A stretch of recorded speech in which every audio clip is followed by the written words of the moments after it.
Welcome to 155, a podcast about Jawbreaker for all of June. You're talking in like a kind of a quiet voice. Like it sort of sounds like you're on the train or something. Welcome to the podcast. I didn't decide what kind of persona. You don't want to bother your neighbors or didn't want to something? know what kind of persona I wanted to do for that one. Oh. I was kind of caught between wanting to be an announcer and a kind of quiet guy, like an NPR, like kind of like an NPR really monster truck rally. Yeah. I mean, it reminds me of the difference between, you know, I feel like doing the pod when I can close a door versus like doing the pod and like Ashley has gone to bed and there are no doors in our house. And I'm like, oh, damn, that cover is crazy. That's not what. I love Blink-182. Oh, so, remember that? I think you should. But I like your sort of like uncomfortable, quiet guy announcer persona. Well, I'm uncomfortable. I'm uncomfortable. So do you not want Sarah to hear you podding? Are you right, I'm by how much you love Jawbreaker on this journey? What? So what is the song called this week? Oh, we're how? There's no way there's anything. There's no way. This week, as Jawbreaker month continues, I love that it's 5 weeks too. Like this is a real beefy one for me. No, we are doing the song "Want" for month 5. Yeah, it's such an obvious like song name. It's like, what would I? Like, obviously, Machine Gun Kelly has said the word "want" before in a song. Right. So did you find that? Well, no. Like, what? It's so obvious. It's almost too easy to do. All I want is an emo girl. You know what I mean? It's like way too easy to just find him saying. All I want is an emo girl. It's terrible. What's that? No, it's terrible. What? I can just hear you giggling and you'll stop talking. I know something bad is happening. Instead of saying there. what, I'm just going to say what? What? All I want is an emo girl. Yeah, but you know, the Machine Gun Kelly part off the top of the episode this week, I would like to use it to actually plug our Patreon. Machine Gun Kelly part of the pod. Patreon.com. Like that's just what this is to you, /155 pod. I mean, I'm sometimes it's hard to, you know, you're hearing things in my voice. Sometimes it's hard to parse what's a bit and what is you truly getting sick of the bit. And I think you're starting to get sick of it, but we're definitely watching this together for the Patreon. This is Machine Gun Kelly's new documentary, Life. I am. So listen. You know what? I'm not going to tell you because I also don't want the listener to know if or when I'm actually sick of something. I think that's a good boundary. So who made this? Honestly, I'm kind of surprised that you're not involved. I know. Well, I was like, who did this? Who did this without me? Huh?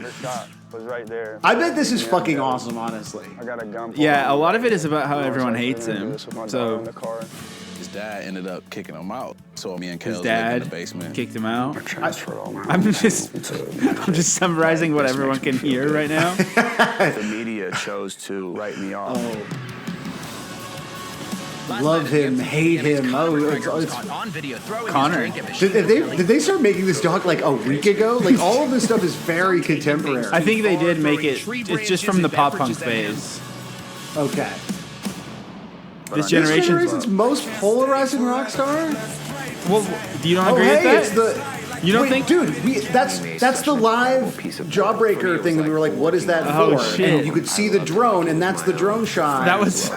It's all coming together. Against us. His music sucks. He's a sellout. People say that stuff about my dad, but You kind of took pause with them saying he's this generation's most polarizing rock star. Do you not? I don't think that's true. You don't. I watched my dad suffer. Well, which generation?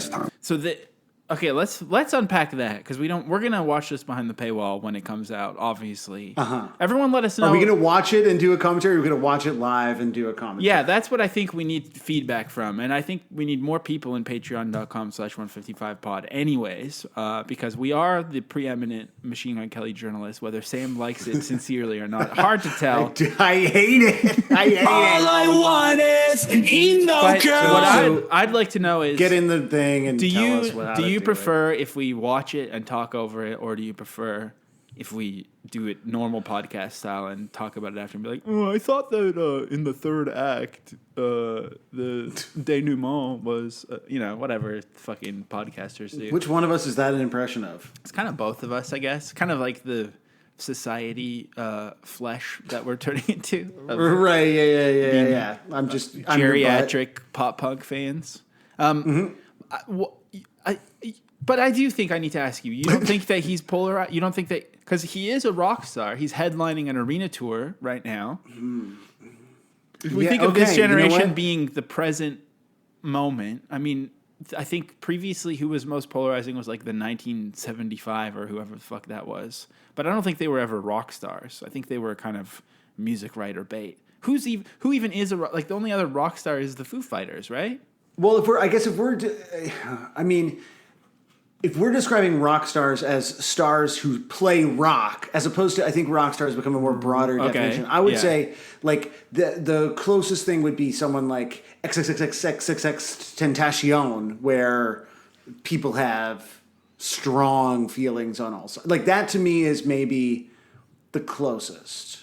And there is a doc about him that's also coming out. Okay. Well, but I think, I mean, at least Hulu via Disney Plus in the trailer here was showing Machine Gun Kelly strumming a guitar. They waited for his rocker phase to call him the most polarizing rock star. And Hulu is also doing the XXX doc as well. Oh, well, there you go. So I'm just saying, do you think there's another like actual rocker, a more yeah. controversial rocker?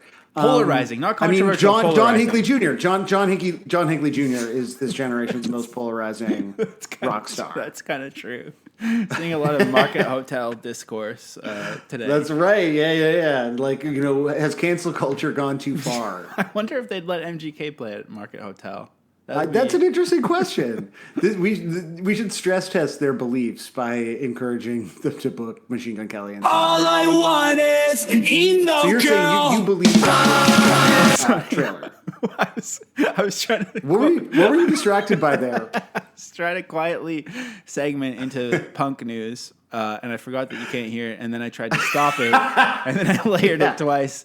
With the other annoying thing that I made that I've been clicking this whole time. Because like anytime there's like that little bit of silence, I'm like, that's not right. Like something is wrong. Can you hear my mouse clicking? Because I think usually people can. But no, maybe, you know, I can't. I'm trying. I can turn you up. I mean, you don't have to do that. But let's listen to the punk clicky news. clacky. Let's listen to the punk news theme song. Let's listen. Right now. All I want is an emo girl. Okay. Now we're in the punk news section. Right now? Well, you already listened to it? That was so quick. I know. I don't know. What are we listening to? I feel like I'm being punked. Why don't I feel you like that's maybe the you should, punk news. Maybe you should QA your own podcast every once in a while and give it a listen. Find out what's going on. I live Q. I'm just like pure.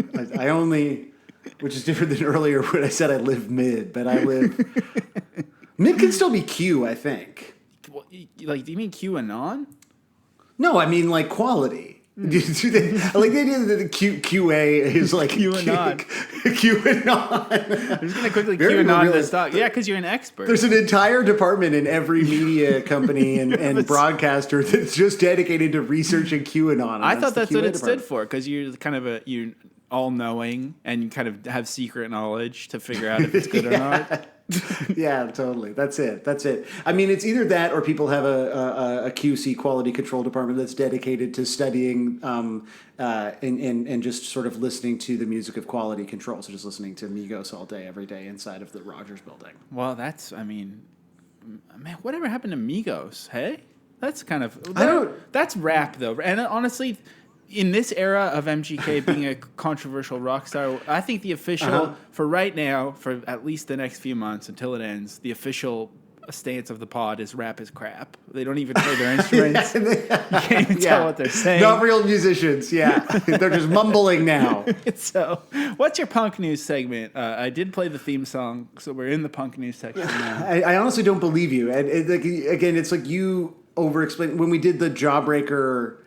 Exclusive, and even I knew what was happening, but you were being so squirrely about it that I was like, do I not know what's happening? It unsettled me, and so I'm kind of on edge right now. But my punk news, if that's what's actually happening, if we're actually recording the Blink 155 podcast right now. Definitely not doing Blink. Well, actually, we kind of are in a second. In a way, we always are.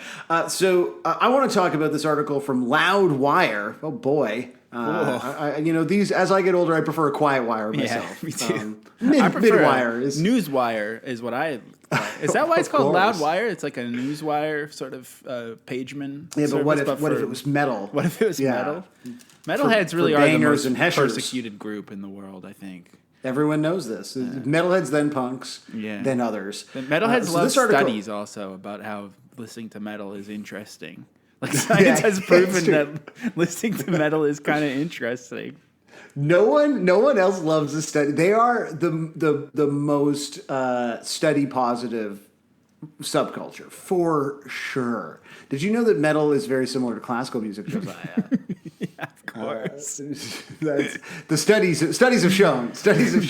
I don't know if there have been any studies on this. I mean, truly, like real, like influencer faced, duck lipped, cute young boy, Noah Weiland.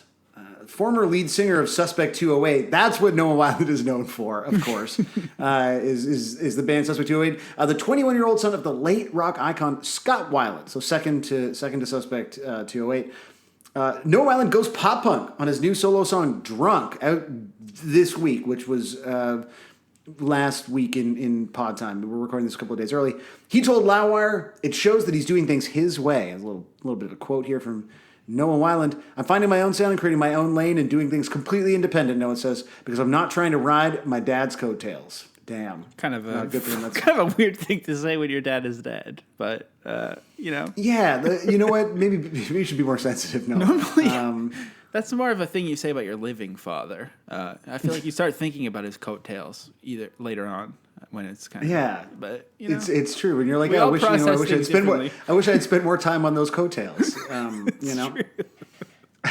Now So, these coattails it's- are just stationary. I can't ride them anywhere. That's true. They're unrideable at that point. They're so.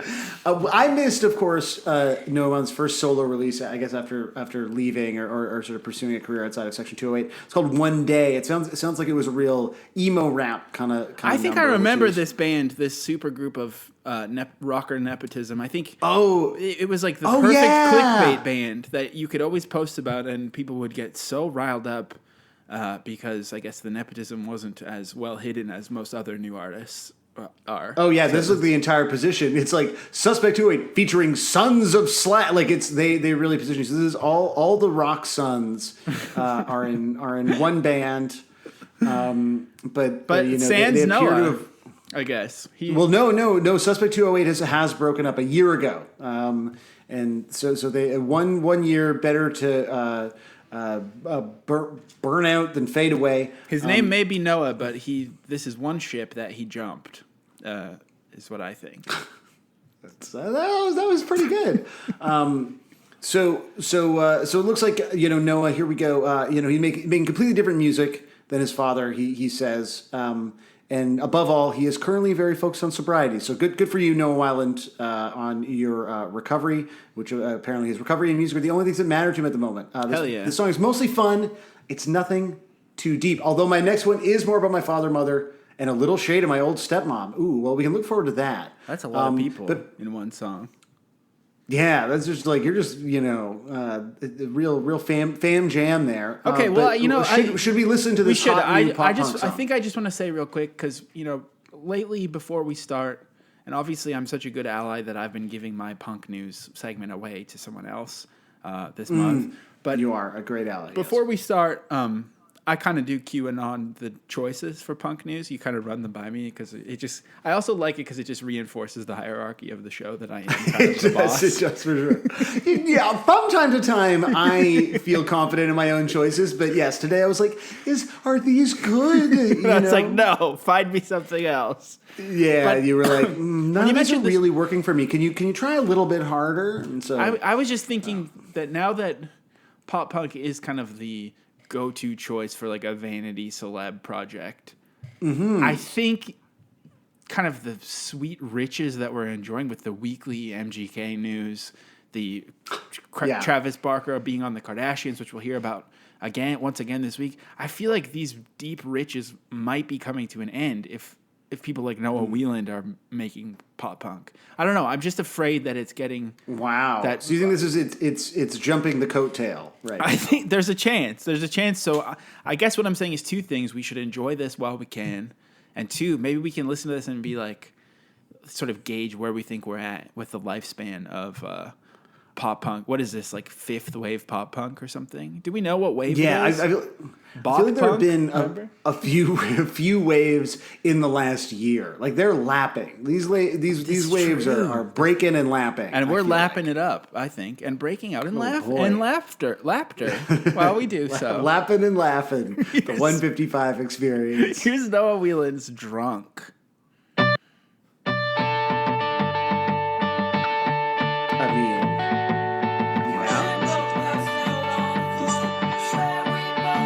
I think the reason it feels like the waves are lapping is because people are learning about pop punk so quickly based on something that came out 3 months before that they were told was pop punk. And so it's like... Right.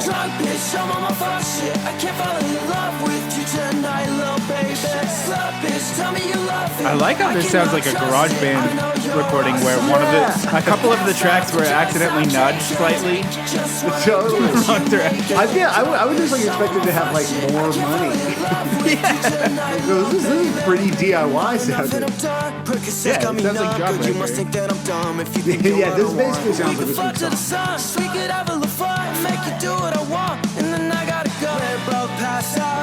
I appreciate that he's still singing like he's trying to do some like SoundCloud emo rap. Yeah. Are the lyrics available for this? Let's get it. I'm trying to see if they're not in the YouTube video, unfortunately. Here we go. People in the comments love it though. I feel like the guitar is Love the also sound. like really out of tune, but not in like a cool way. In like a that lead just sounds. Oh, it's definitely also like the pop punk beat pack that is gonna get advertised to me again because I said it out loud. Oh yeah, for sure. all easy drummer. Is the chorus? Yeah, I'm drunk, bitch. Is that the chorus? Drunk bitch, I'm on my fuck shit. I'm on my fuck shit. I don't know if the song actually. That's cool, but it's like so it's like a pro sobriety anthem with the chorus. I'm drunk, bitch. I'm on my fuck shit. That's so tight. Yeah. Okay. So I mean, let's maybe we can check back in with Noah Whelan when his shady family anthem comes out. Damn! Thank you so much. Well, as I mentioned, it would be. I just feel like I've taken up a lot of space, and I'd like to share that space with someone else. So once again, we're back with our friend Crystal, aka the admin overlord of Kravis Forever. How's it going, Crystal? It's good. I love that. I'm adopting Overlord from now on. I'm going to change my bio. How are things? Like, would you say that Kravis fever, if we could call it that, has peaked, or is it still growing all the time? I mean, what do you think? I think it has subsided from its initial frenzy, but I do think people just really like watching them both be happy. I do think right now Keat is a really hot item, Kim Kardashian and Pete Davidson. I think that's kind of taking over and they're gaining a little bit of momentum, but I don't think people have necessarily lost interest in Kravis. There's just not as much of a frenzy.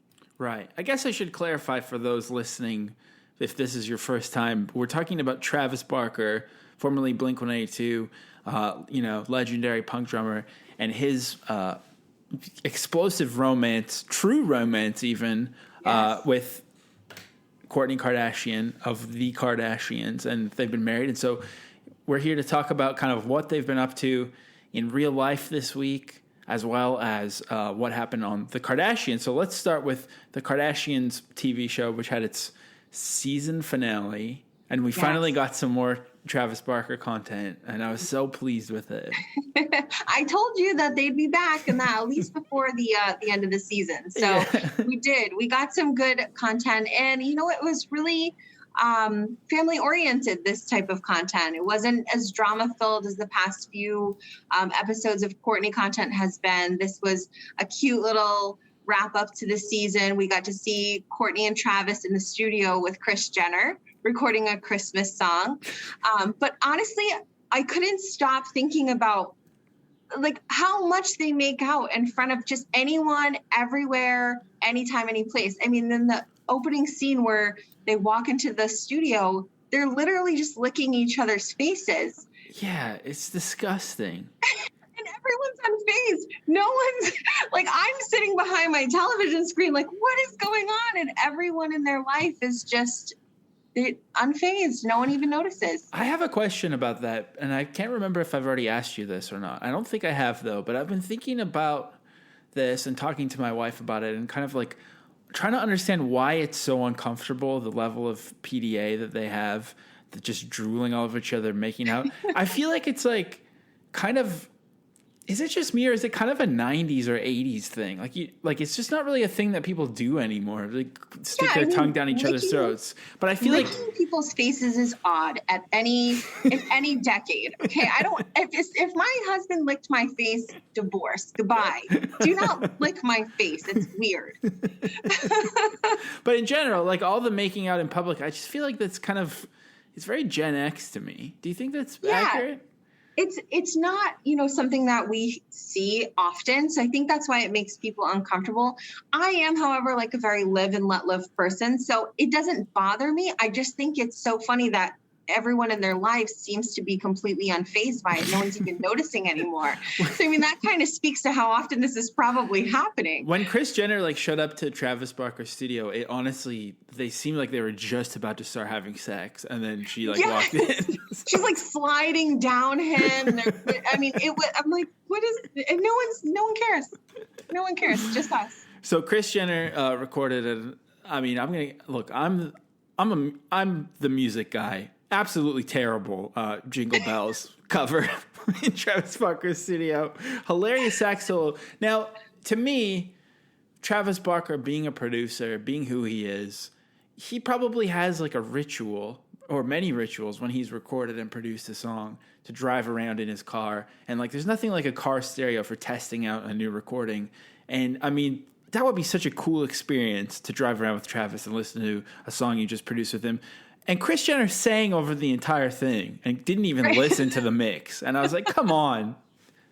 He bounced this track. I completely agree. He has you can tell he's very in his head with what he does. He probably has a really good process. I mean, he even said it himself. Typically, you don't start with vocals. You start with the music and then you lay the vocals over it. And he did it completely backwards for her. She's talking over the whole thing. I mean, it was a mess. And then she's like, what are they saying? That she's gonna get a Grammy or something like that. He's like, stop it. Or a Billboard award. I mean, it's laughable, but I think it's such a great way for him to tie in his world and her world. It really shows how much they're trying to blend their lives, which I thought was really cool. So the most important thing from this episode and this scene that is kind of it was such a close call for us personally. So before we were the podcast that we are now, we talked about every single Blink-182 song 1 week at a time.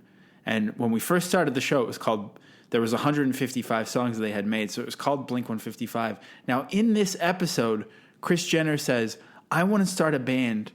We should start a band now called Blink-1. And I was like, oh, my God, if she says 155, this is going to change everything. And instead, she said Blink-166, which, I mean, is she 66 years old? That's her age. Okay, that's her why. age. I was so close. That would have been so good.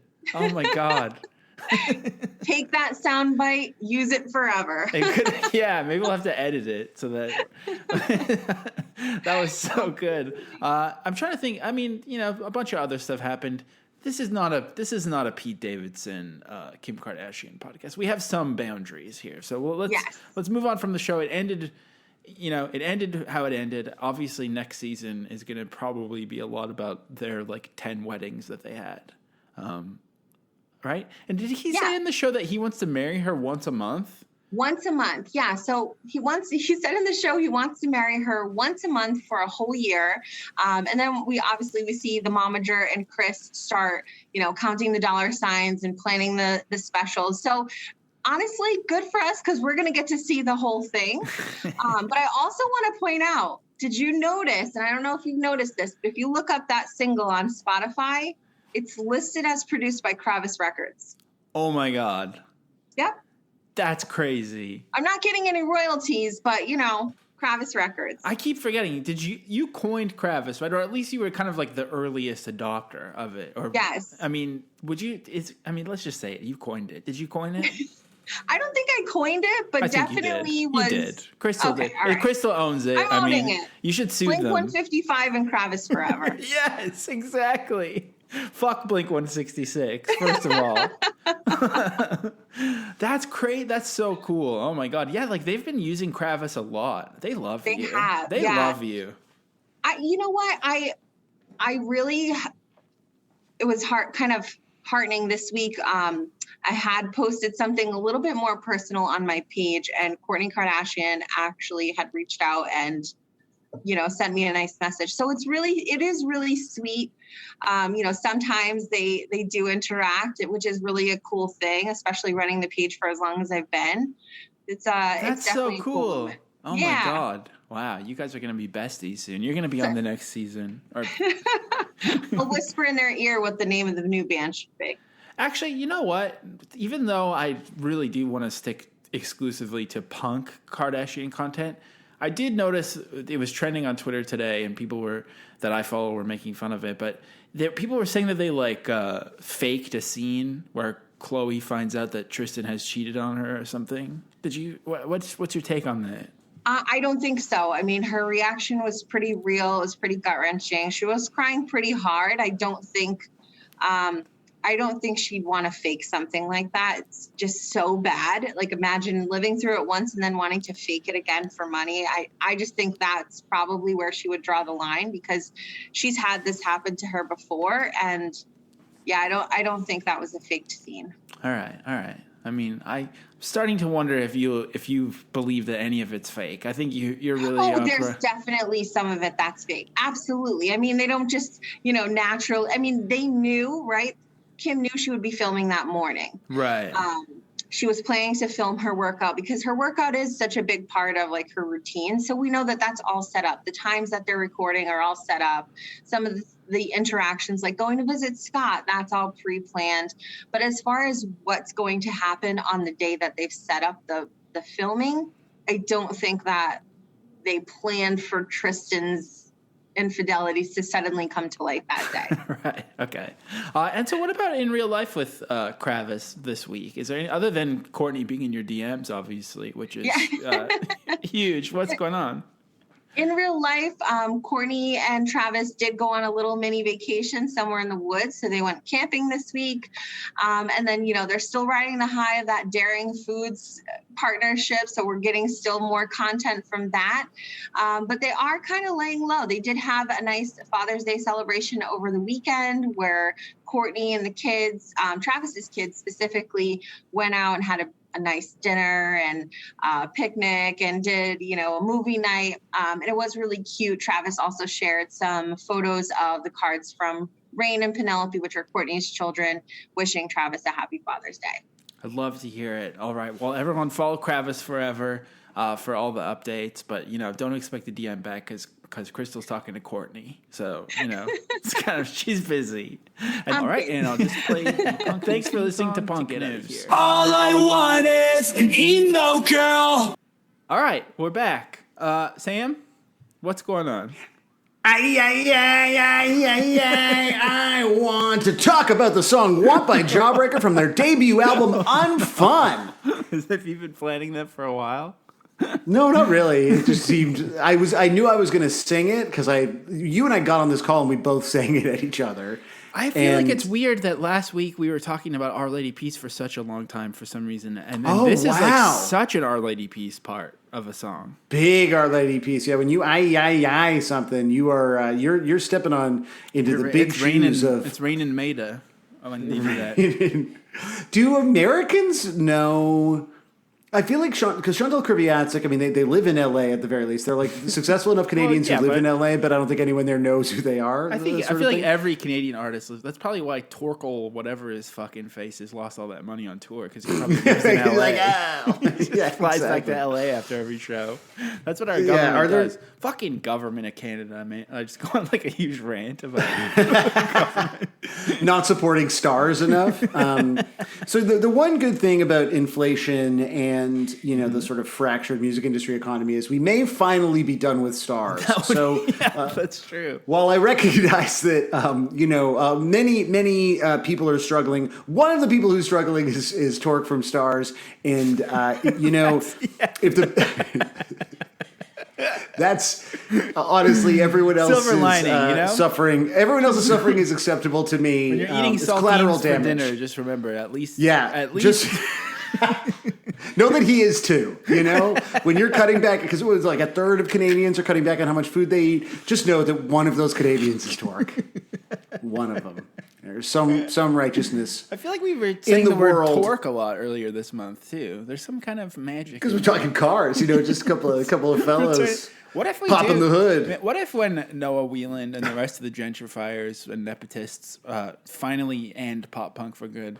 What should we pivot to cars? Should we become like a car and driver type punk? We should definitely that be become, if you're car and driver type punk, you're rockabilly because you need a hot rod. But should we? I mean, what if no we're, longer punk at all. Just like where we become, we decide yeah. to become car reviewers, but it means we don't have like the sponsorship. We have to buy a new car every week, and then I don't think that would last very long. But we could try it. I think we might get through. Like our credit would take. Like I think we could probably get through a few cars before they got wise to us and stopped.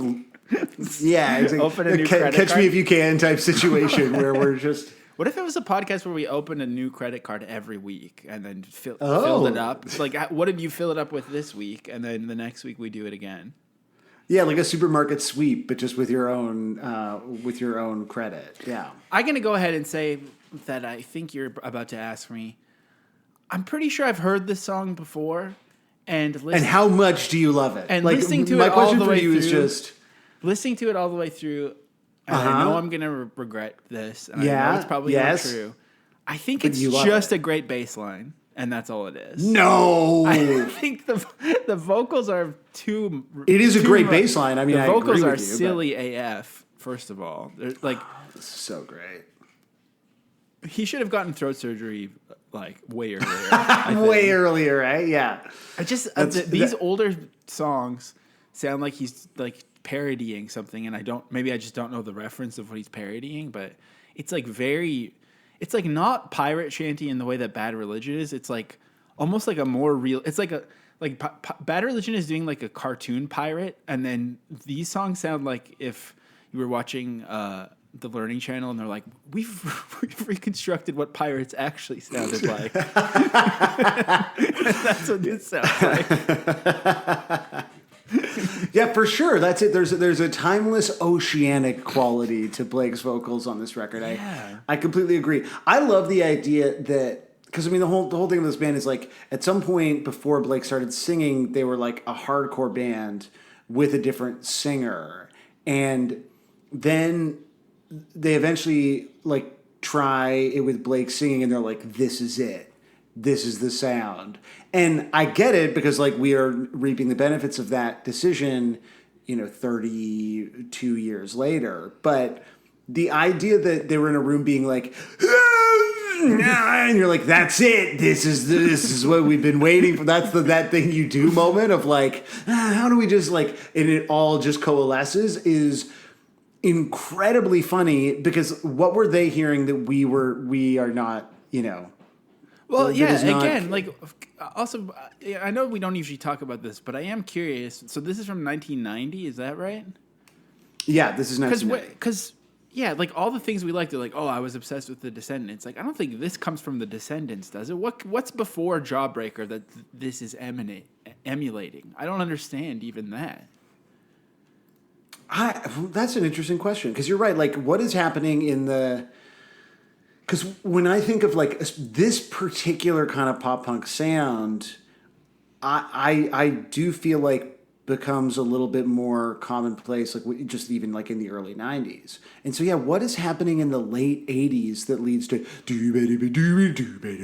mean, it's definitely, there's some Fugazi in it for sure. But not melodically, right? But there's a lot of Fugazi like bounce to these old Jawbreaker songs, I think. And then maybe are they trying to be Husker Du?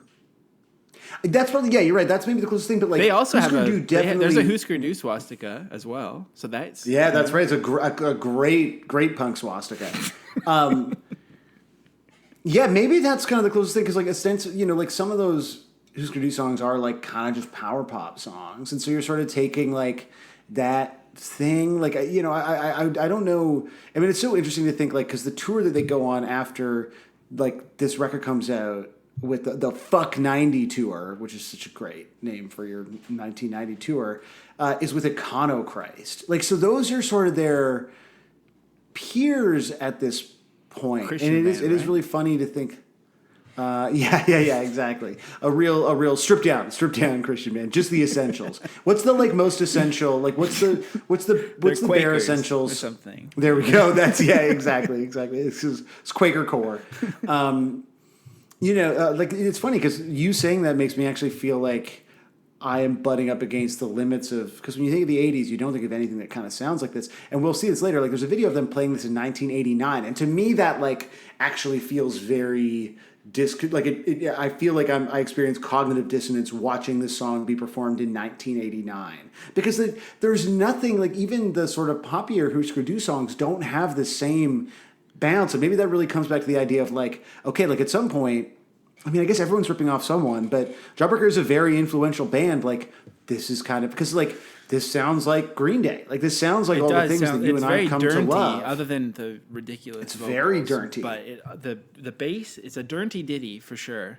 And Yeah. I also forget how the rest of it goes now, even though I've heard it a bunch of times. But I also feel like there's some like chord hits that are kind of in a different key at some point, or like there's kind of like just vibey, almost jazzy chord placements when they do some of the big strums in the middle.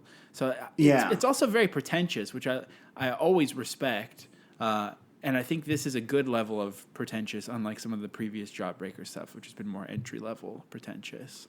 Like this is. I mean, this to me is just like pop punk. Like, but it's then just very. Yeah, it's pop punk with like a tiny bit of jazz chords, and then it seems like the song is just about having a widow crush on someone, like just being like. It's just about having just a widow crush.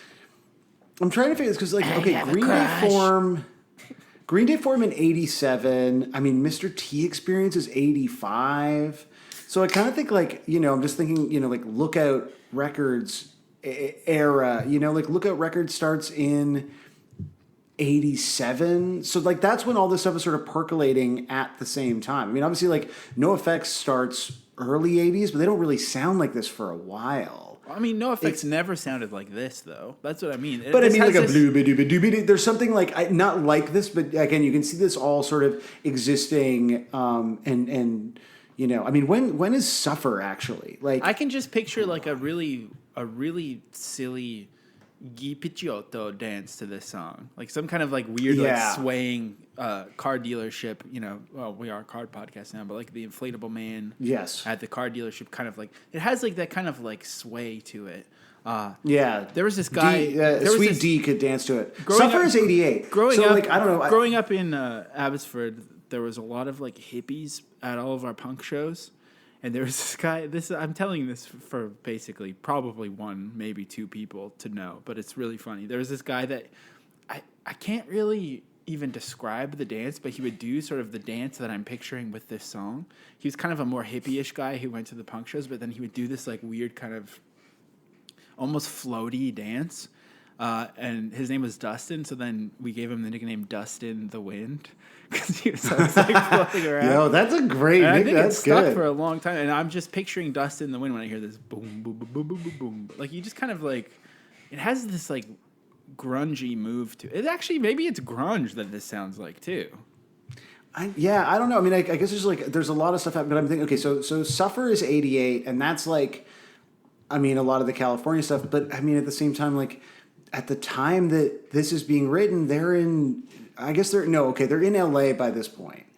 So they are on the West Coast, and so I think it's sort of like that moment. I mean, I feel like I still have that like exclaimy. I mean, a music journalist in general, but I feel like for me, obviously, it's a particular exclaim-born affliction to try to try to really enshrine things as like the moment. You know, there's Right. actually I have not read it in its entirety. I don't have a copy yet, but I flipped through a copy of Michael Barclay's new book. He wrote "Have Not Been the Same," which is like the fucking godhead Canadian rock book, music book in my mind. And he wrote a new book called Hearts on Fire, which is sort of the follow up. That's sort of about the next. That's about sort of 85 to 95. Have Not Been the Same. And this new book is sort of about the like following indie explosion that happened in this country with like Arcade Fire and Wolf Parade and stuff. Like he's on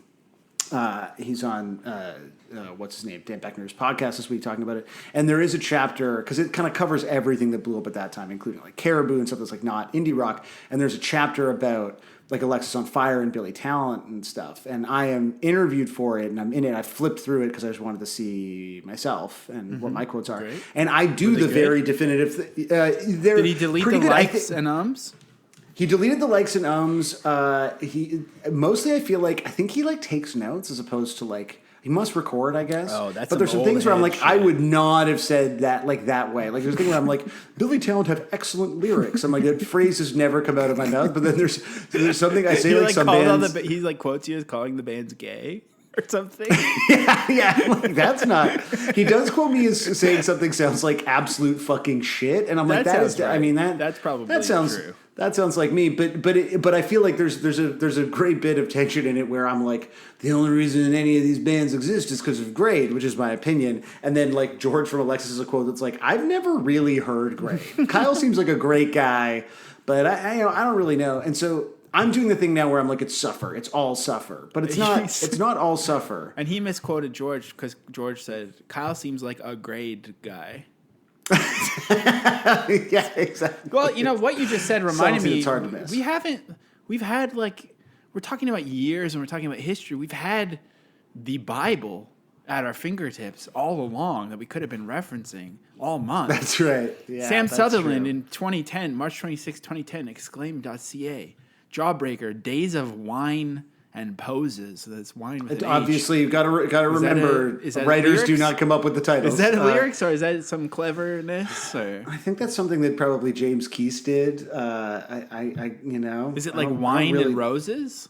Is that it? I guess, yeah, Wine and Roses. Instead, it's wine, like because they're emo, and then poses because they got accused of being posers when they signed to a major label. I'm not sure. So, what? It's Sam, quite. It's a pretty bad. It's a pretty bad title. Yeah, pretty amazing. I don't know. It's like things from 2010 seem like they're from like 1990 as well. But speaking of 1990, 2010 is a long time ago. Yeah. you've quoted Jawbreaker interviewing themselves for Maximum Rock and Roll in 1990, and they ask themselves, if you had the opportunity to sign with a major label, would you accept? Schwarzenbach responds, no, because the indie scene is so fucking major right now, you don't need to. All the majors are sweating right now trying to pick up on the alternative thing. So that's just an interesting quote, I think. I mean, if I uttered those lines and said the indie scene is so fucking major right now, I probably would also immediately sign to a major because that would be like a moment of clarity. Like, what am I doing with my life? Yeah, your band would break up, and you would also pursue a life as a creative writing professor or whatever. It's funny looking at these now because you're like, does anyone care? I mean, the timelines, right? Like Wikipedia didn't exist. Like you actually had to do research, and mostly I got all kinds of shit wrong when I wrote these things. Like brutal, huge factual errors. Same. I've been vibe based kind of for a minute. It's kind of the way to be. Yeah. You know what? Though? Okay, I'm looking at this because mostly like if there wasn't a red squiggly line under something you wrote, it's probably not going to get caught.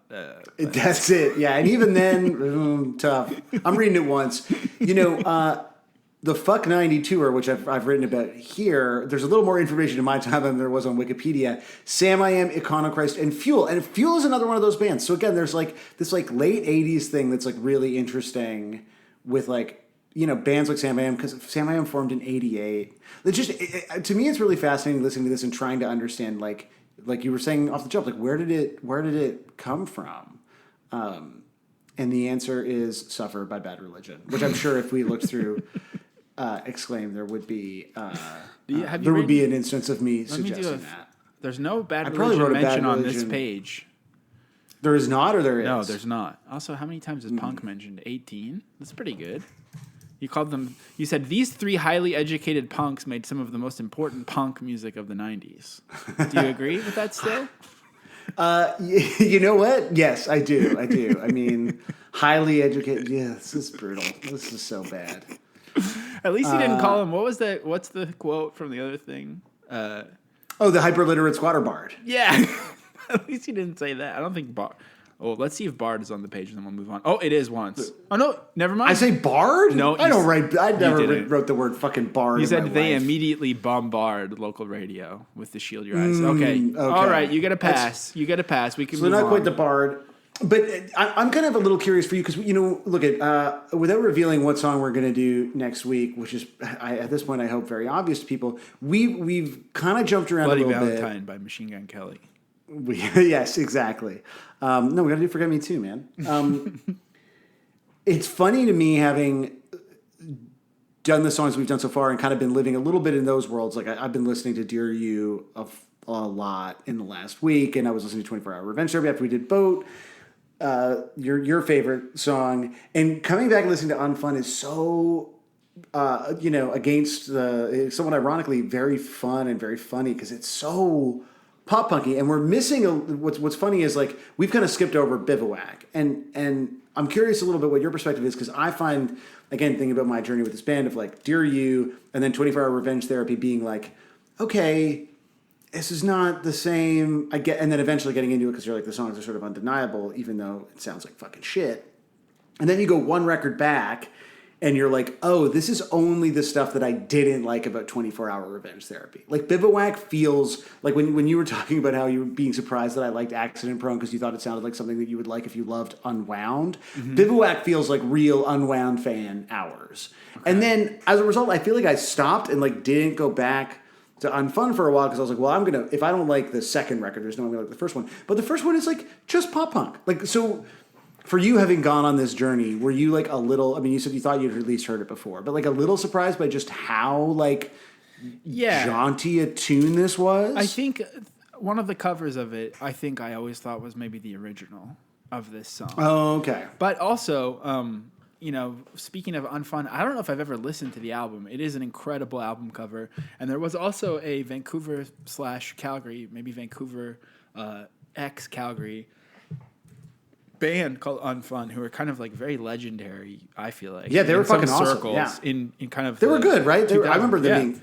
But they were like, also, they were called Unfun, but their whole thing was like being as lo-fi and grimy and like blown out and loud as possible. So I think I also was a little bit surprised that this is just like a little dainty fretboard tickler. That because I was expecting it to be, but maybe is Bivouac more like that, or maybe is that just kind of like taking an idea of Jawbreaker and then turning it up to 11, quite literally, the band Unfun. Yeah. So because I've never really heard Jawbreaker as this like wall of sound noise that I guess I expected because of the band Unfun. No, Bivouac's not like a wall of sound noise. It's just more like, I don't know. Just it's the like less fun parts of 24 Hour Revenge Therapy. I don't know. It's like I feel like Bivouac is like the pretentious answer to what's the best Jawbreaker album. Whereas like I don't think anyone would say Unfun, and then 24 Hour Revenge Therapy is like you like hooks but you want to be cool, and Dear You is if you're honest. That's kind of. I think for a second I almost doubt that Unfun is like a reference to Jawbreaker. Oh, it definitely is. 100%. Don't say that okay. Now I'm going to have to field all these emails. Like, oh my God. Sorry. There's going to be all these messages, all these old heads. Don't message me about that, folks. Message me if you know about Dust in the Wind. Let's talk about that. That's way better. Okay. Let's do that instead. Okay, I apologize for that. It's funny that you mentioned the cover because look, trying to Google like Jawbreaker want and finding interesting things to talk about. There's not a lot, but there was at least this like so many candy kind wish of lists that you find. Yeah, exactly. That's it. Yeah, it's a lot of sweet tooths out there, trying to get their fix. But there's a Branson Reese tweet from a couple of years ago that is actually kind of funny. Like every few years they find that Nevermind baby and interview him so he can be like, I've got an adult-sized dick now. Meanwhile, the running kid whose silhouette is on the cover of Boxcar Racer's self-titled album languishes in obscurity, pathetic. And of course there's a lot of responses to that. It's pretty good. People, demanding that their own sort of favorite album cover star be followed up on. And there is at least, so this is like one of the only tweets I saw. I want to know what the cat from Jawbreaker's Unfun is up to now. Does mental calculations and immediately feels sad because, of course, the Unfun cat, folks, is dead. Is that true? You think? I mean, it looks like a kitten. How cats live a long ass time, right? What is a? I think it's definitely dead. The longest is like 18 years. Okay, and that's 1990, this is 2008. You got to the cat is literally dust at this point. Dust in. Dust in the wind. So this song does, of course, this is not like this is the hit off of Unfun. There's some great videos of them sort of playing this in a contemporaneous setting, which is like very funny because watching like grown ass men play this song is like it's really good. Like accident prone, you can kind of like play as an adult, but that's true. So this song shows up on like every sort of like here are the songs to get into if you want to get into Jawbreaker, but specifically it feels like they're all really focused on the idea of like, because for the most part like the Jawbreaker songs are like if they're lovelorn or they're very literary or whatever, and this one just being like kind of direct, I think appeals to a certain type of punk person. So on loudersound.com, again, I prefer quieter sounds these days. It's a loud wire, louder sound. What's next? Just a loud week. I don't know. I'll let you riff on that a little bit. Louder pod. There's nowhere funny to go with that, I think. Do riffs have to be funny? Can't you just say something to fill the air? Does it have to be funny every time? Is that? I mean, there's no way that you and I are funny for 2 hours, like a week. So yeah, I think they can just be words you say for sure. just we're just filling time here. But of course, this references the opening track of Jawbreaker's debut album, "Want," is a song about just that, an unquenchable burning desire for somebody else. A blistering attack of guitars and crashing guitars. It starts off with timid inaction. Dark secrets burn their vessel, tearing out to grab a mouthful. Chunk of heart destroyed by quiet before the building up, musically and lyrically, to the crescendo of its very overt revelation. In other words, this is the song you'd want to put on a mixtape for your crush to let them know how you feel, because you too were as shy as the guy in the song. Why else were you listening to it? But this is like this is the only way people, I guess, are able, like specifically everyone has like a mixtape fantasy about this song. So if you go to my favorite website, songmeanings.com, there's not a lot of activity on this song, but there's like kind of some gentle flirtation going on in the comments, like between users. Yeah, I think so. Oh my so God. Like, it's a little bit confusing because I think the way the comments start is like the bottom of the comments are the there's no threading and they all just say general comment, but at some point _Phil about 20 years ago wrote, "Telling a girl you want her, give her a mixtape with this song on it. This is quite the romantic song with intense lyrics. I love it." Sorry. No, I actually missed one of them. So between you &me. Wrote, "I love this song. I have made many a mixtape for guys. Never worked, but hey, it might be your lucky day. This is definitely one of my favorite Jawbreaker songs." And then someone else saying, "Want to tell someone you love them? Give them this mixtape." And then Difference in Shades, also 20 years ago, responded, "I agree. I would marry a guy who did that. Haha, but seriously, I do love this song. Plus it's early Jawbreaker, all the better." So I feel like everyone here being like, I mean, I would literally marry you, and I what I want to know is, did Difference in Shades and the Phil ever hook up? Like perhaps this romance played out across other comment sections for, Jawbreaker or similar bands. We may never know, but if you're listening right now and you are either Difference in Shades or the Phil, I mean, that's literally married because of this comment section. Literally 20 years ago, where I think, people love to complain about dating apps. I don't really know much about them, but I will say 20 years ago, if you found somebody who also liked, The Simpsons, then you're like, oh my God, I found my soulmate. I mean, there was no other metadata to figure out what other people liked. So I think the fact that they both were commenting on here, probably they do think that they found their one true pairing from this. So, and I hope it happened for them, and I hope they're still together. It's basically an arranged marriage, really. It's true, yeah. It's the original arranged marriage. Mixtapes. So let's watch. I thought this to me, this is like I think the coolest live video that we've watched this month, probably. This is from 1989, downtown Beirut in New York. And there's like, I love this because, okay, it looks like a show that, like, you're like, oh, I've played this show. Like, where it's just it doesn't even look like a real proper venue. Like, there's, I guess the jukebox is sort of in the corner. Beside the jukebox, why is there like someone's front like a hall basement closet? Yeah. It's like where you keep it looks like there's a lock boots. on it. Like, yeah, I know, right?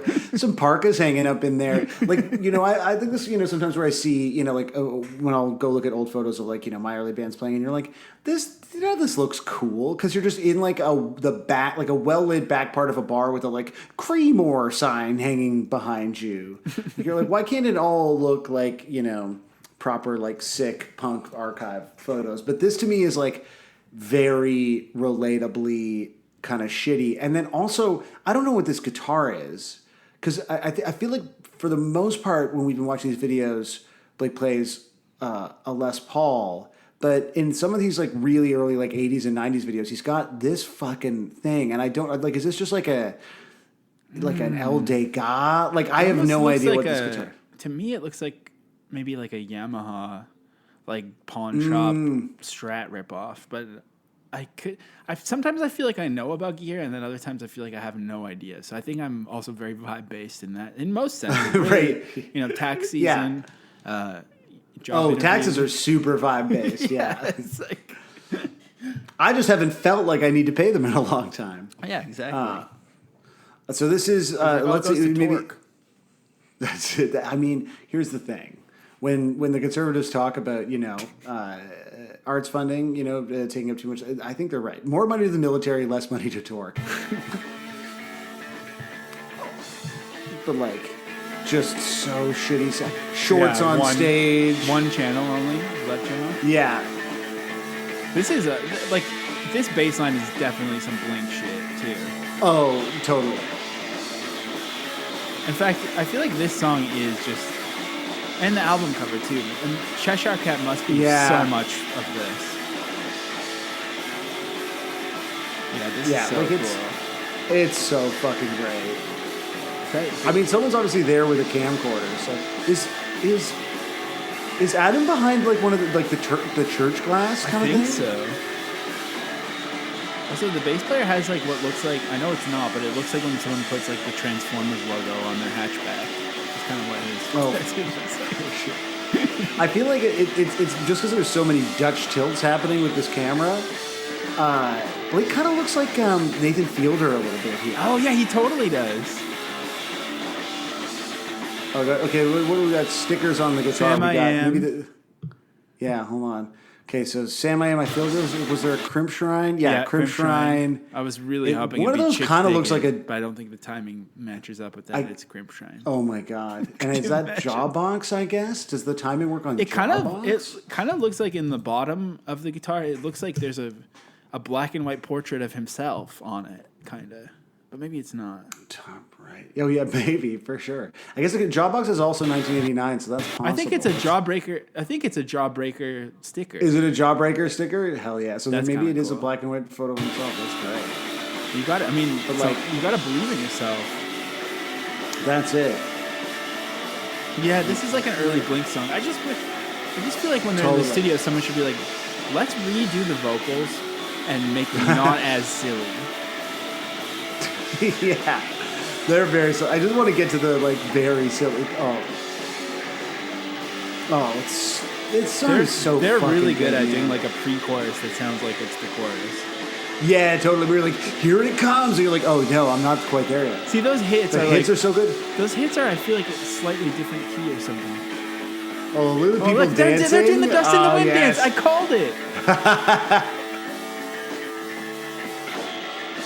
Oh, it's awesome. Everyone grooving. That's so good. That's a great dance. Well, it's definitely built for that, which rocks. Here's another. This is 1990 in Chicago. I feel like all these videos are fucking sick, man. Like, cause this just, I mean,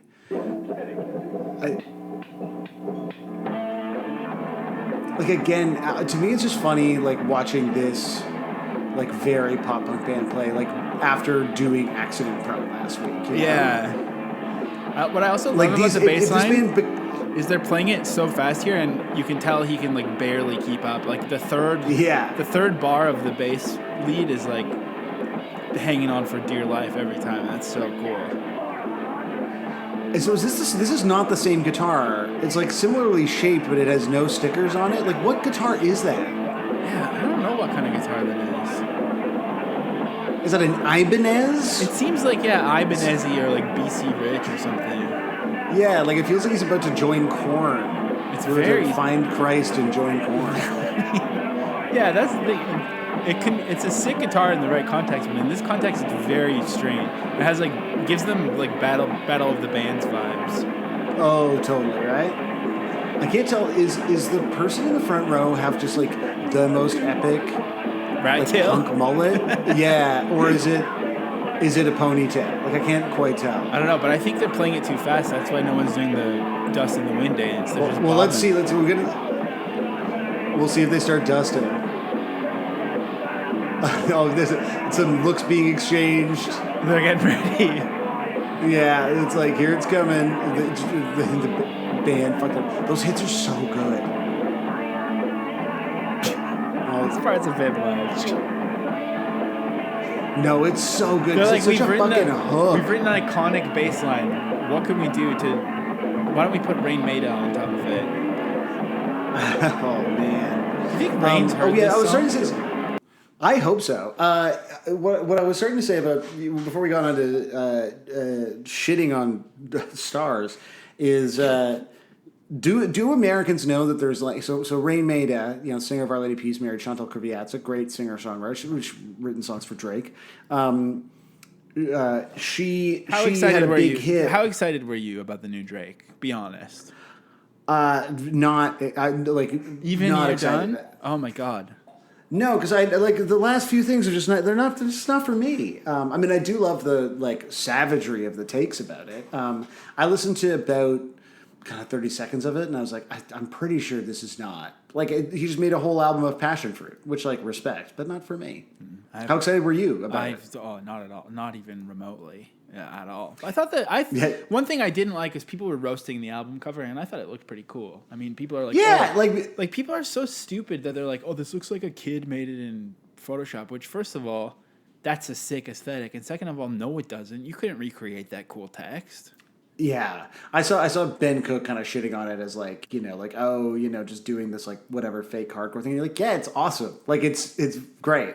The cover and the title. Now look, by the time this podcast comes out, maybe I will have decided that I loved it because I did like the title and the cover, but then the vibe was just like, I'm good. The title's funny. There's a song about green text as well, and I'm sorry I already forget what you were talking. Oh, Chantal Creviat for some. Chantal Creviat doesn't matter. She's got a song that feels like it's about rain, the weather event, but it's actually about Rain, her husband, the singer of Our Lady Peace, and it is a beautiful, stirring, and incredibly catchy jam. I just can't imagine we that's like a part of Canadian culture is like these two famous people got married and we got a song that was like, I can't believe how much I love the rain. Like no one, I don't think we would get the same thing in the States where like you would have like a pun based, true. Adult contemporary hit about.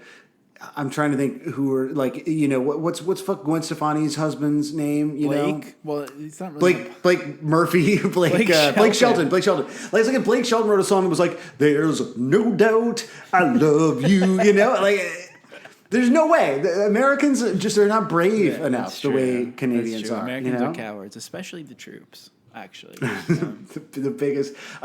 So here is a little tip of the hat to your one-time. See you later, 2 years. Live at the Nice and Sleazy. I can't remember if we watched any Nice and Sleazy videos. Look at his Olympia beer ringer tee. That's incredible.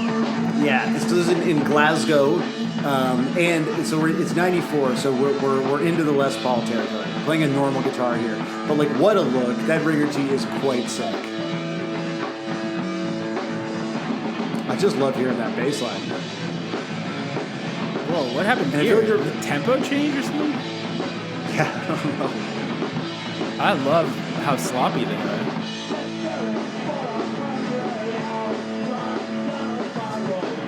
So look, I mean, you know how it goes from here, and then the only other one that I really wanted to watch was actually from them playing Gilman in 2019, which is cool because I mean, obviously, not dissimilar to Green Day, some fraught vibes. There's no rules with Gilman. We used to be a country, is the kind of thing that we say now. Yeah, totally. So, I don't really know, and maybe this is in my timeline, sort of everyone hated them, so I'm sure they were banned from, was Jawbreaker? I mean, they must have been, because they were signed to a major label. Jawbreaker banned Gilman. I feel like Green Day had been much more like being banned from Gilman was like part of their whole identity or whatever. But anyway, Jawbreaker came back. Jawbreaker is technically still signed to a major, or were they dropped? No, because like all the reissues have come out on Adam. Like Adam has his own label, and that's who puts out the reissues. So I imagine at this point they own like all the masters or whatever, since they're the ones doing the remastering and reissues. So I think this at least shows that. So in 2019, Gilman still punk, but this is where like watching, like somehow more than watching old. It's a lot slower by now too, right? Somehow watching like serious older punks play this song feels very funny. I feel like also like being like, oh, we're reuniting. I'm gonna buy a new version of my Reese's Peanut Butter Cup T-shirt that I wore in 1990. Yeah, and also drum right? with the fingerless gloves. It's so weird. Just like, because you get just dress like an old guy. Just be an old guy. Don't wear the Reese's cup. These are good. I like this too, just because it feels like all the other contemporary videos that I've kind of tried to watch. It's like, they're playing these big rooms, and I'm sure it's great to be there. But when you like watch it on YouTube, you're sort of like the vibe sucks. Whereas like I imagine being in this room, fucking rocked. Like, you know what else? I wonder it sounds pretty good slow. Yeah. Maybe they've really figured it out. It has a little bit of like strings. Yeah. It's very, very strings-ish. Now, I do feel like, do you think there's room to do the Dust in the Wind dance? People are crowded in. No, there's no one doing it. That's okay. It's not the right room for it. That's fair. Gilman's not like the place where you go to do that dance. It's more like when you see like a middle-aged person side stage at a folk festival and there's no artist on stage and they're dancing to the house music. That's kind of right. That's the vibe? Yeah. Okay. Oh, I mean, it's fine. More pre-chorus. We know how it goes. We know they do that. Yeah. So, I mean, Josiah, I want to maybe show hear you some one covers. thing first, real quick. Okay. Yeah. I was really, really scraping the bottom of the barrel this week to see if I could keep the magic coming. And maybe it will come, maybe it won't. Maybe I do have something up my sleeve, maybe I don't. But I also, for now, have jnews.uk, which seems like a spam website, but I think is not. At least there's real descriptions for each of these. This is jnews.uk with the 100 greatest pop punk songs of all time. This was published in March of this year. And it's UK, but it's from Cleveland, Ohio. Dateline, Cleveland, Ohio. Do you think this is just straight up ripped from like another website? It must be, but what it is. website? It's stolen from Cleveland.com. Is like literally the photo and everything. It's the exact same. It's the exact same. Cleveland.com? Okay, wait. Can you drop me the original URL? We need to. I'm sending is there a writer on you it? The original. Troy L. Smith. Okay, yeah. So this guy works for Cleveland and was like, finally they're gonna let me write about pop punk. I guess maybe that's why. I guess so. Yeah. Wow, it's all one guy. He wrote 100 entries. That's amazing. Yeah, covering all things entertainment and pop culture for Cleveland.com. I'm new to Cleveland, discovering the city through a fresh pair of eyes. Join me for the. So he's new to Cleveland and he's like, I'm gonna put my mark on here.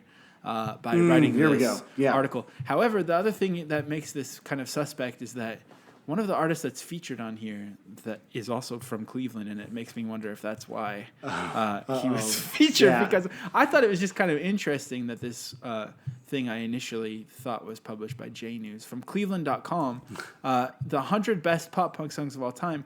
Sure, Jawbreaker Want is on here. I don't know if you saw it. It's number 62. Jawbreaker Want. Okay, yeah. For much of the 1980s, punk rock scenes were split between punk, hardcore, pop punk, and emo, but that all changed with Jawbreaker's first album. The song Want became one of the first memorable examples of all these genres merging to create something you couldn't get enough of. Hell yeah, Troy. Nailed it. And it's, I like the idea that Jawbreakers Want, a very important song, not quite as important as number 62, Bowling for Soup, Girl All the Bad Guys Want. well, They just clumped all the wants together. I'm wondering if this is the Cleveland.com bias, but if you go up to number 84 on the list of the 100 greatest pop punk songs of all time, you'll see that it's actually interesting. Machine Gun Kelly featuring Black Bear, my ex's best friend. If someone told you just 3 years ago that rapper turned rocker Machine Gun Kelly would be the face of pop punk's revival, you'd call them crazy. Because we were all more ableist back then, I think is what he's getting at. That's true, yeah. It's something that These probably days. still makes a few people roll their eyes, but it's impossible to deny his impact on the genre's resurgence. When MGK announced he'd be releasing a pop punk album, few knew what to expect. I don't think My Ex's Best Friend is the best example, but anyways, I just was happy why to that find one? them in the same place. There's two, also Chesterfield King is on here as well. No, so multiple. You can't do that. You can't just have tons of. I also think it's actually a pretty solid list because number one of the top 100 according to the city of Cleveland, is Basket Case by Green Day, which I think is kind of true. Okay. Actually, yeah, that's fair. What do we got? Green Day. What's my age again? Sure. Misery Business.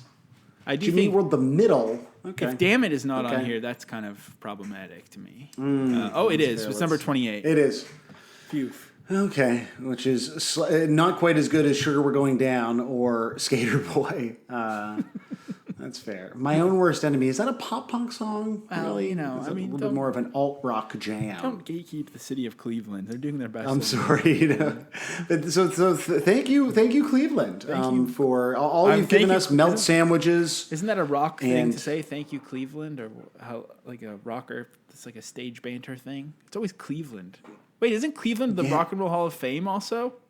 They know Yeah, their and shit. Cleveland Rocks. What's his name? Ian. The guy who wrote that song. Fuck. Ian Hunter. Ian Hunter. There we go. The other glam guy. We need to get MGK into the Rock Hall of Fame. Okay, let's check out some covers. Sam, I was wondering if you've signed up for patreon.com/155pod. I have. Me too. I think it's important I've to started hundreds love of yourself. different accounts. I was worried you'd stop doing this with me. So about 5 years ago, I started hundreds of different accounts, and I've been hemorrhaging money, posing as different people in the Discord and on Twitter. Just kind of. You think it's fine because we're multiple we're characters. paying ourselves, but you don't realize that they take a percentage, so we're still losing money every month. Exactly. And it's just so hard Yeah. for me to keep up with pretending to be an Australian guy and then pretending to be someone who's mad at me for talking about MGK too much or pretending to be whatever. I'm finding it quite difficult, and so I just thought maybe, in addition to you and I having signed up for the Patreon, maybe if there is anyone who happens to be listening out there, If there's anyone out there, patreon.com/155pod. There's all kinds of shit coming down the pipeline, and it's not all going to be Exclusive this week MGK. is good. Yeah. The Exclusive this week was quite good, Exclusive this and was actually related to Jawbreaker. So And it was, and also I wasn't even there, so that's probably a yeah, selling that's point true. For someone. If you like the pod, but you wish some of it was different, some one of it was different. This is your week. This is your week behind the It's paywall. your week, yeah. What an investment that would be. But okay, let's check out some covers. It's kind of just while we were peeing together and holding hands digitally while we do it, which is what we do. I should bring the computer with me, or kind of pull the mic in. Me too, and I have a desktop computer, but I'm willing to do that if that's what you want. Yeah. Get a bunch. It of is what I extension want. cords. Thank you. Yeah. I thought that this song was Cleveland.com named it one of the top 100 pop punk songs of all time, and yet I'm a little surprised at how light it is on the cover front. There's some good covers. There's some funny covers coming up. We're gonna have a great time, but I'm a little. We always do. I thought that this would be and to be honest, there is one band that covered it at the fest, and you begged me to play it on the episode, but I was like, Sam, I've read some stuff about this band. I did beg you. Yeah. I've read some stuff about this band, and I don't think we should play it. And you're like, look, I got a beach slang tattoo yesterday. I don't give a fuck. I'm like, why are you telling me this right now? Yeah. It's kind of I really went in on it. I wanted you to know that I am a true till death beach slang supporter. Yes. What even is Entire beach slang? personality. Like saying cowabunga or something? Is that what they're named after? Yeah, it's sort of like it's one of those things where like they're making you say the word in your head, which is fucked up. But yeah, definitely the band should be just called Cowabunga. I wish that Cowabunga was a real earnest emo band that had been incredibly accused. It's so of. funny. They were like what, like the Gaslight Anthem type of music, like just No. Well, It was. like, it I was mean, no. if we were like in space looking down on Earth, it would be something close to that, right? Like I don't want to get into the minutia of all that shit, but No, they were very much like beach slang was like, what if Dear You had more reverb on it and less nuanced lyrics? because I was just either way, if they're trying to be like a fest band, it's just so funny that they chose a band name that made them seem like 2009 Industry Plant, like post Best Coast type music, or like Black Lips or something. Like it seemed like they were like It a does feel like one of Scion those things for band, sure. not a. Oh yeah, some real Scion Sessions energy that comes out of beach slang. Yeah, but anyway, so I was just a little surprised that like not more people have at least uploaded to YouTube their covers. Maybe the people who've covered Maybe it, they're just covering it at home. maybe yeah. the people who've covered it know about us, and that's why they've deleted their videos just in case this was coming around. Right, they were like, it's coming up. That's a concern. But first, there's a really, really infamous cover of it by a band called Lagwagon. And we're gonna listen to that. Interesting. Is this on Let's Talk About Feelings? Like, is it just on the album? Well, I thought you knew about this kind of stuff. Wagon. Lagwagon. Let's see. No, this is not. No, it's a bonus track on the reissue. Oh, okay. I think I like their version better. I mean, I like the. Yeah.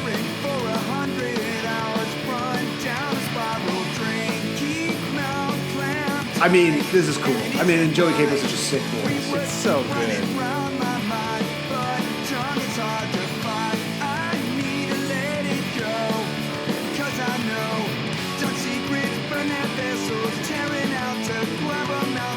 This is good. This is really good.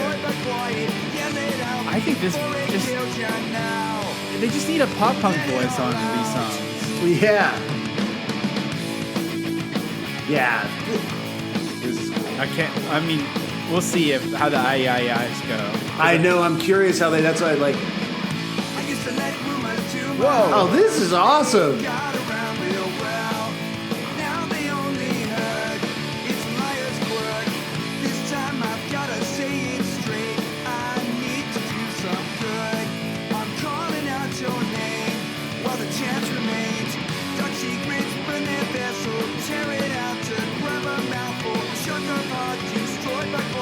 It takes so long to get to the chorus. Yeah, they're really making us work for it.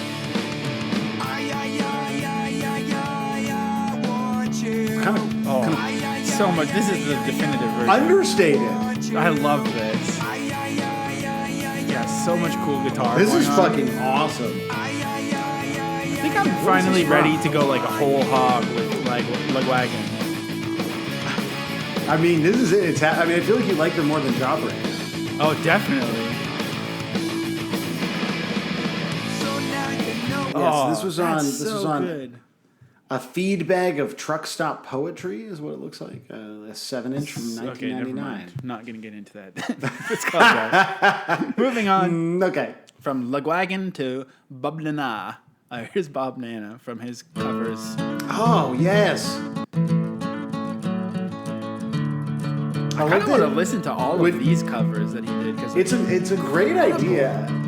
I like that when you did this in the first episode, you were like, "Is this a guy?" Like you didn't even have him in the I guys know. section. And I think I've listened to... I mean, sometimes it's not all guys in there, but...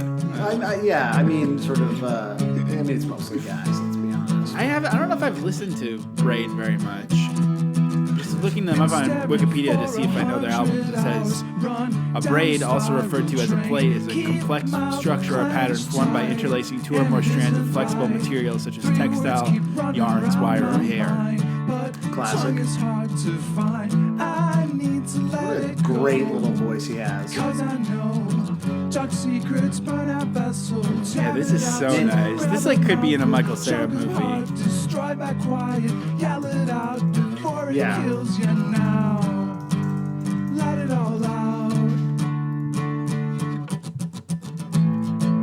It's so funny because I do feel like melodically this is very similar to parts of Boat Dreams. And it's also a melody that like 100% was stolen. You listen to Armalite? It was like Adam from Adam and His Package, kind of like the one record. It's so fucking good. And they have a song called Husker Dave that has this exact melody, exact fucking melody, and like the specifically the thing that also sounds like Boat Dreams. Yeah, there must be more do in here. Pastor. They're like, you know, there's a vibe.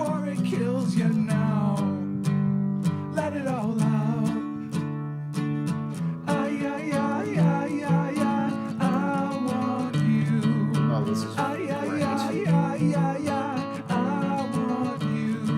Yeah, this rules. Yeah. Oh, Bob Nana. Shout out Bob Nana. Bob Nana. Yeah. No. There's not too many.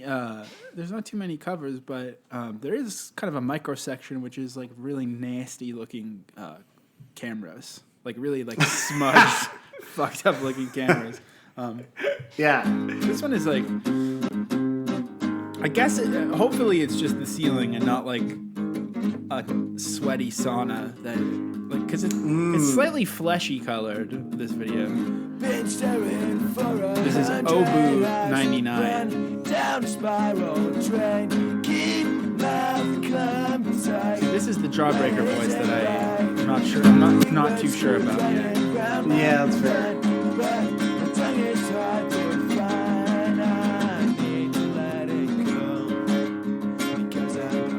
This was uploaded this year in January.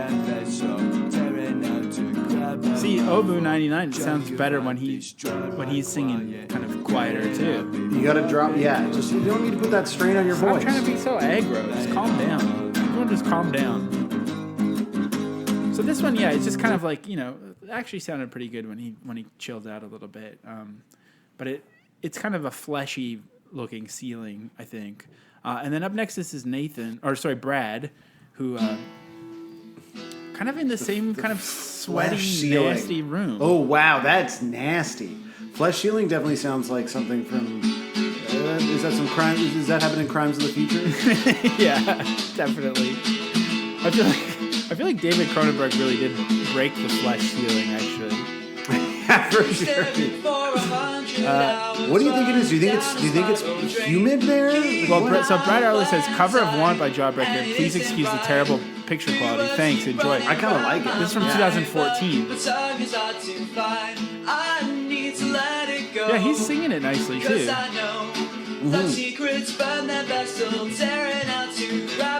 But Brad wasn't satisfied with his flesh ceiling, so last year he uploaded a fresh take and a clean. And I think it's too clean. I think I miss fleshy Brad. I don't know. What do you think? Oh yeah, I'm even surprised. I like Flesh Brad for sure. Like this feels like, if that one was like Videodrome, this feels like John Carpenter's Vampires in terms of like, because he kind of looks like James Woods a little bit, He's become more earnest with age as well. Yeah, I mean, this is still nice. A nice voice. I can see why people like Jawbreaker. I mean, again, just need to fix the vocals always. Just make it fleshier. Looks like Brad's been doing some pottery over the years, maybe too. Oh wow! Big shelf. A great hobby. At least collecting ceramics. But I'd like to believe that Brad's been making them.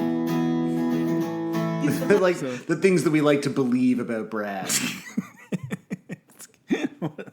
What a terrible essay that would be. I wouldn't even try to get past the paywall on that one. The things we believe about Brad. This is a cover of Want by... I grabbed this one actually while we were waiting because I was like, damn, there's like no covers of this. This is Pirangela Barbieri. It's from 2017. Someone said Bellissima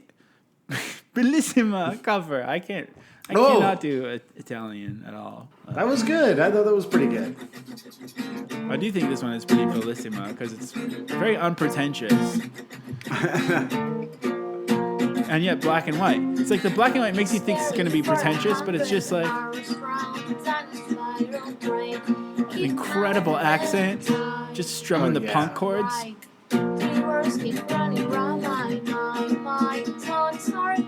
Yeah, this is great. I like all of these versions better than the original. This is great.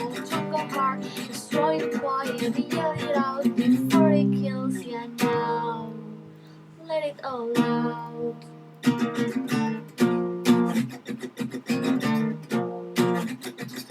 And she also seems to be a big fan of Drain Gang, according to her life. So she's cool. Oh, there you go. She's cool as fuck. And you love Drain Gang. Yeah, there you go.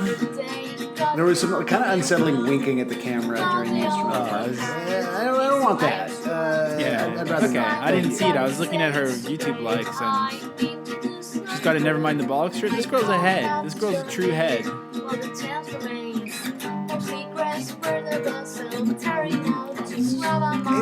It's a great fucking song. Now let's see. You know, we're riding high right now.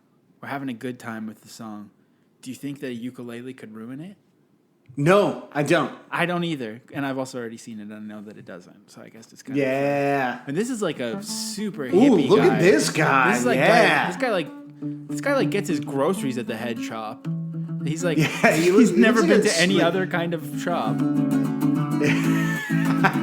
I didn't even know. Like, he looks like a character from a movie. Like, it's too much. Where you're like, this is rude to people who smoke weed. So he's got like a. Been staring for 100 hours. And he's not even he's not doing this like in a hip way. He just. I feel like this dude is just like a beautiful perma-fried brother. He's Sublime shirt on, the tie-dyed Sublime shirt, really kind of messy long hair, a vile mustache. Oh, it's so good. He's got like a Farinane, F-R-I-N-A-N-I-N. Let me just to add to the vibe. This is poster at the this back. is the description. Yeah.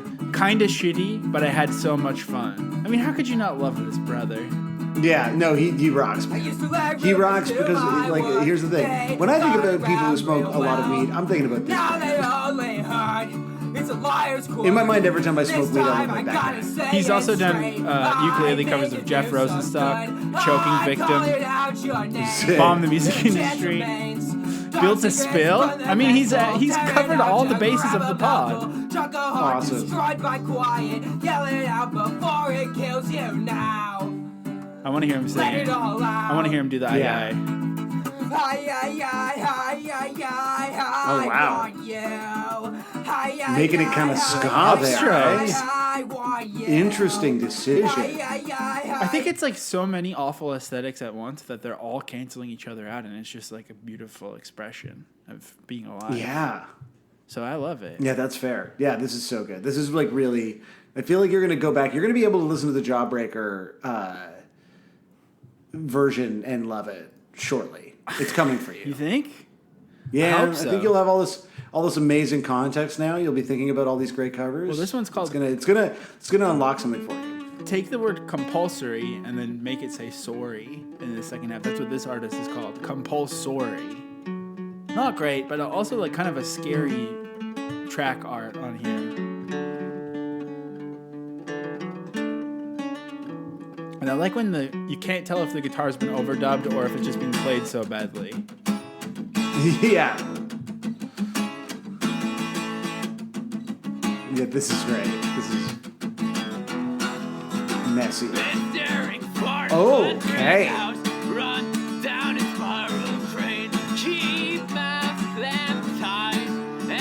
That's a way of singing. Yeah, I guess. I mean, I guess there's something about it that just makes people want to sing it like this. Yeah.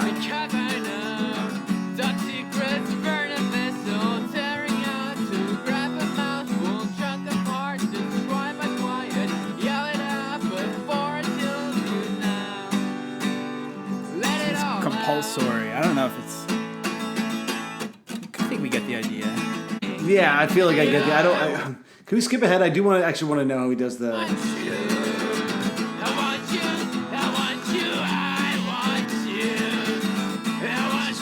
I guess at the end, is there no more eyes? No, yeah, there's no eyes. It's even worse. It's just skip around constantly. Can we just go to the next song?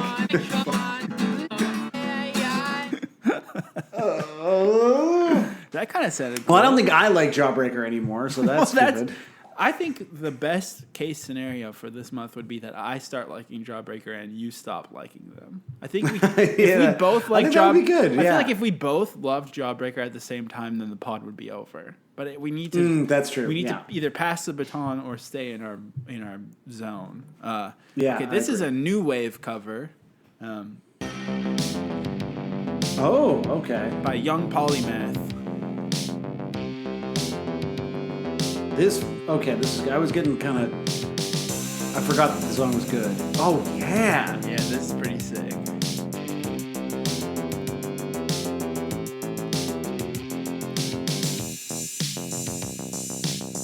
And I thought there'd be way more of this kind of thing with this song, but I guess. Yeah.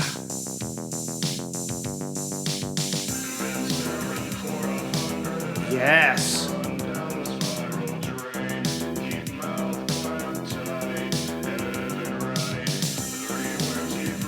This is fucking awesome.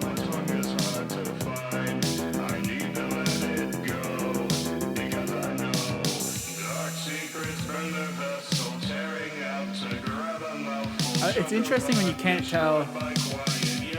Are they just trying to not sing it, or yeah, are they just not that good at singing? But either way, I feel like it's that where you're just like, here's what I got. Yeah, and it fits perfectly. Yeah. And the I sound great. And also, it didn't waste so much time getting there. Yeah, it's true, yeah. Efficiency. Because I feel like it's like the 2-minute mark or whatever otherwise. Yeah. Young Polymath. Respect. Wow, yeah. Yeah. It's a good way to deliver. It still kind of sounds like if you ordered a record from InSound in 2013 and they included like a cardboard case CD sampler, I feel like this would be on there. And that's not a diss or a compliment, it's just a fact. It's simply facts, yeah. Just okay. Facts, man. Finally, somewhat finally, this is the last acoustic one. This is by Break Free. It's an acoustic version that I think was really nice. Nicely. Oh.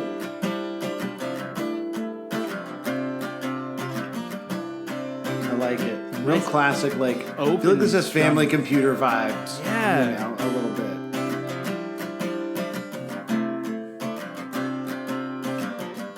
This is from 13 years ago.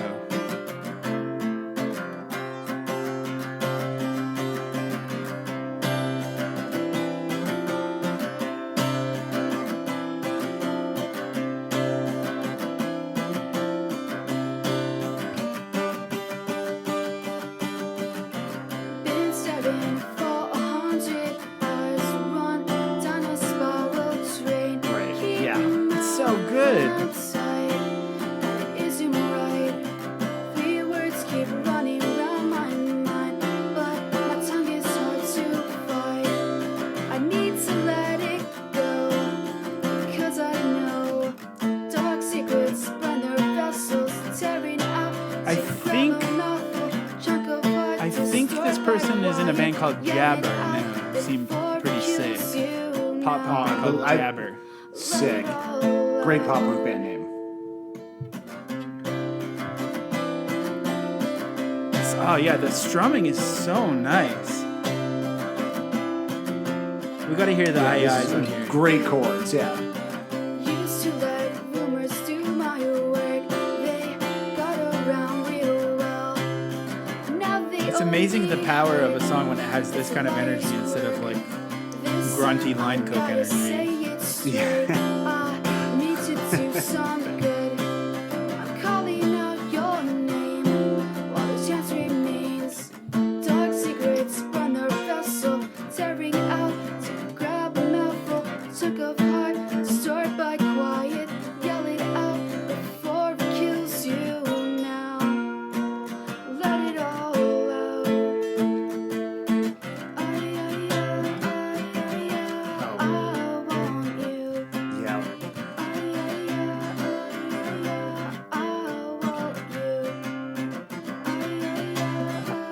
Oh, it's so good. Beautiful. Fuck yes. That was great. That was really, really great. Incredible. I'm going to check out Jabber after this. And that was the user Break Free, I think, also named Chris with a K. Anyways, incredible. If Jabber is as good as Gabber, I mean, I'm ready, you know? It's true. Or let's see what else could rhyme with that. Aber, the band Aber, what I call them in Australia. Yeah. With my being an Australian character.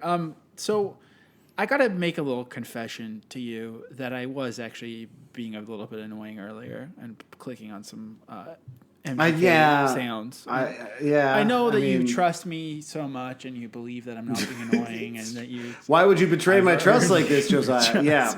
But here's the thing. You know, there's a lot of things Machine Gun Kelly has said want about many times. Some perhaps better than others. But I think one of the best is when he said earlier this year, all I want is emo girl. I think that is just such an incredibly stupid sentence that is just like seems like a bot generated it. All I want is emo girl. And so I was kind of obsessed with that, and I was playing the a cappella. Meanwhile, friend of the show, Matt, a.k.a. DRMC, Dude Ranch Means Come, he kind of like pieced together this incredible Jawbreaker times Machine Gun Kelly times Pixies times Woolworm mashup that I've been punishing everyone with today.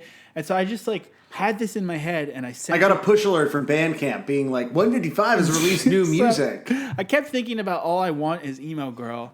And then I sent this to Matt actually this morning. And a few hours later, he sent me this back. So this is kind of a very special thing to close out the episode. Oh, wow. If it'll play. I am a god.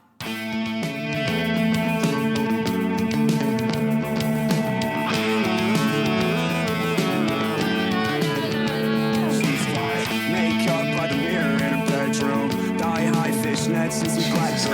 Nose picks with the cigarette perfume. It gets really Half good. dead, but she still looks so cute. She is a monster in disguise. And she knows all the words to the trap song. Takes pics with the cherry red lipstick. Says she only dates guys with the baby. I fell in love with an emo girl. I'm in love with an emo girl. I fell in love with an emo girl. All I want is an emo girl.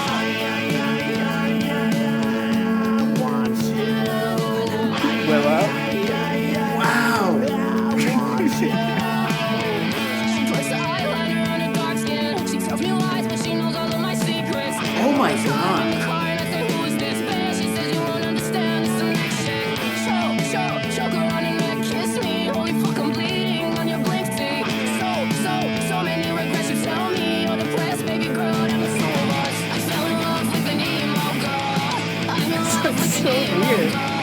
I fell in love with an emo girl. All I want is an emo girl. I fell in love with an emo girl. I'm in love with an emo girl. I fell in love with an emo girl. All I want is an emo girl. I like the eyes in this context. Yeah, I mean, with all the enhancements around it. I fell in love with an emo girl. I want you. I fell in love with an emo girl. I want you. Emo girl. I fell in love with an emo girl. I'm in love with an emo girl. I fell in love with an emo girl. All I want is an emo girl. I want you. I want you. I want you. I want you.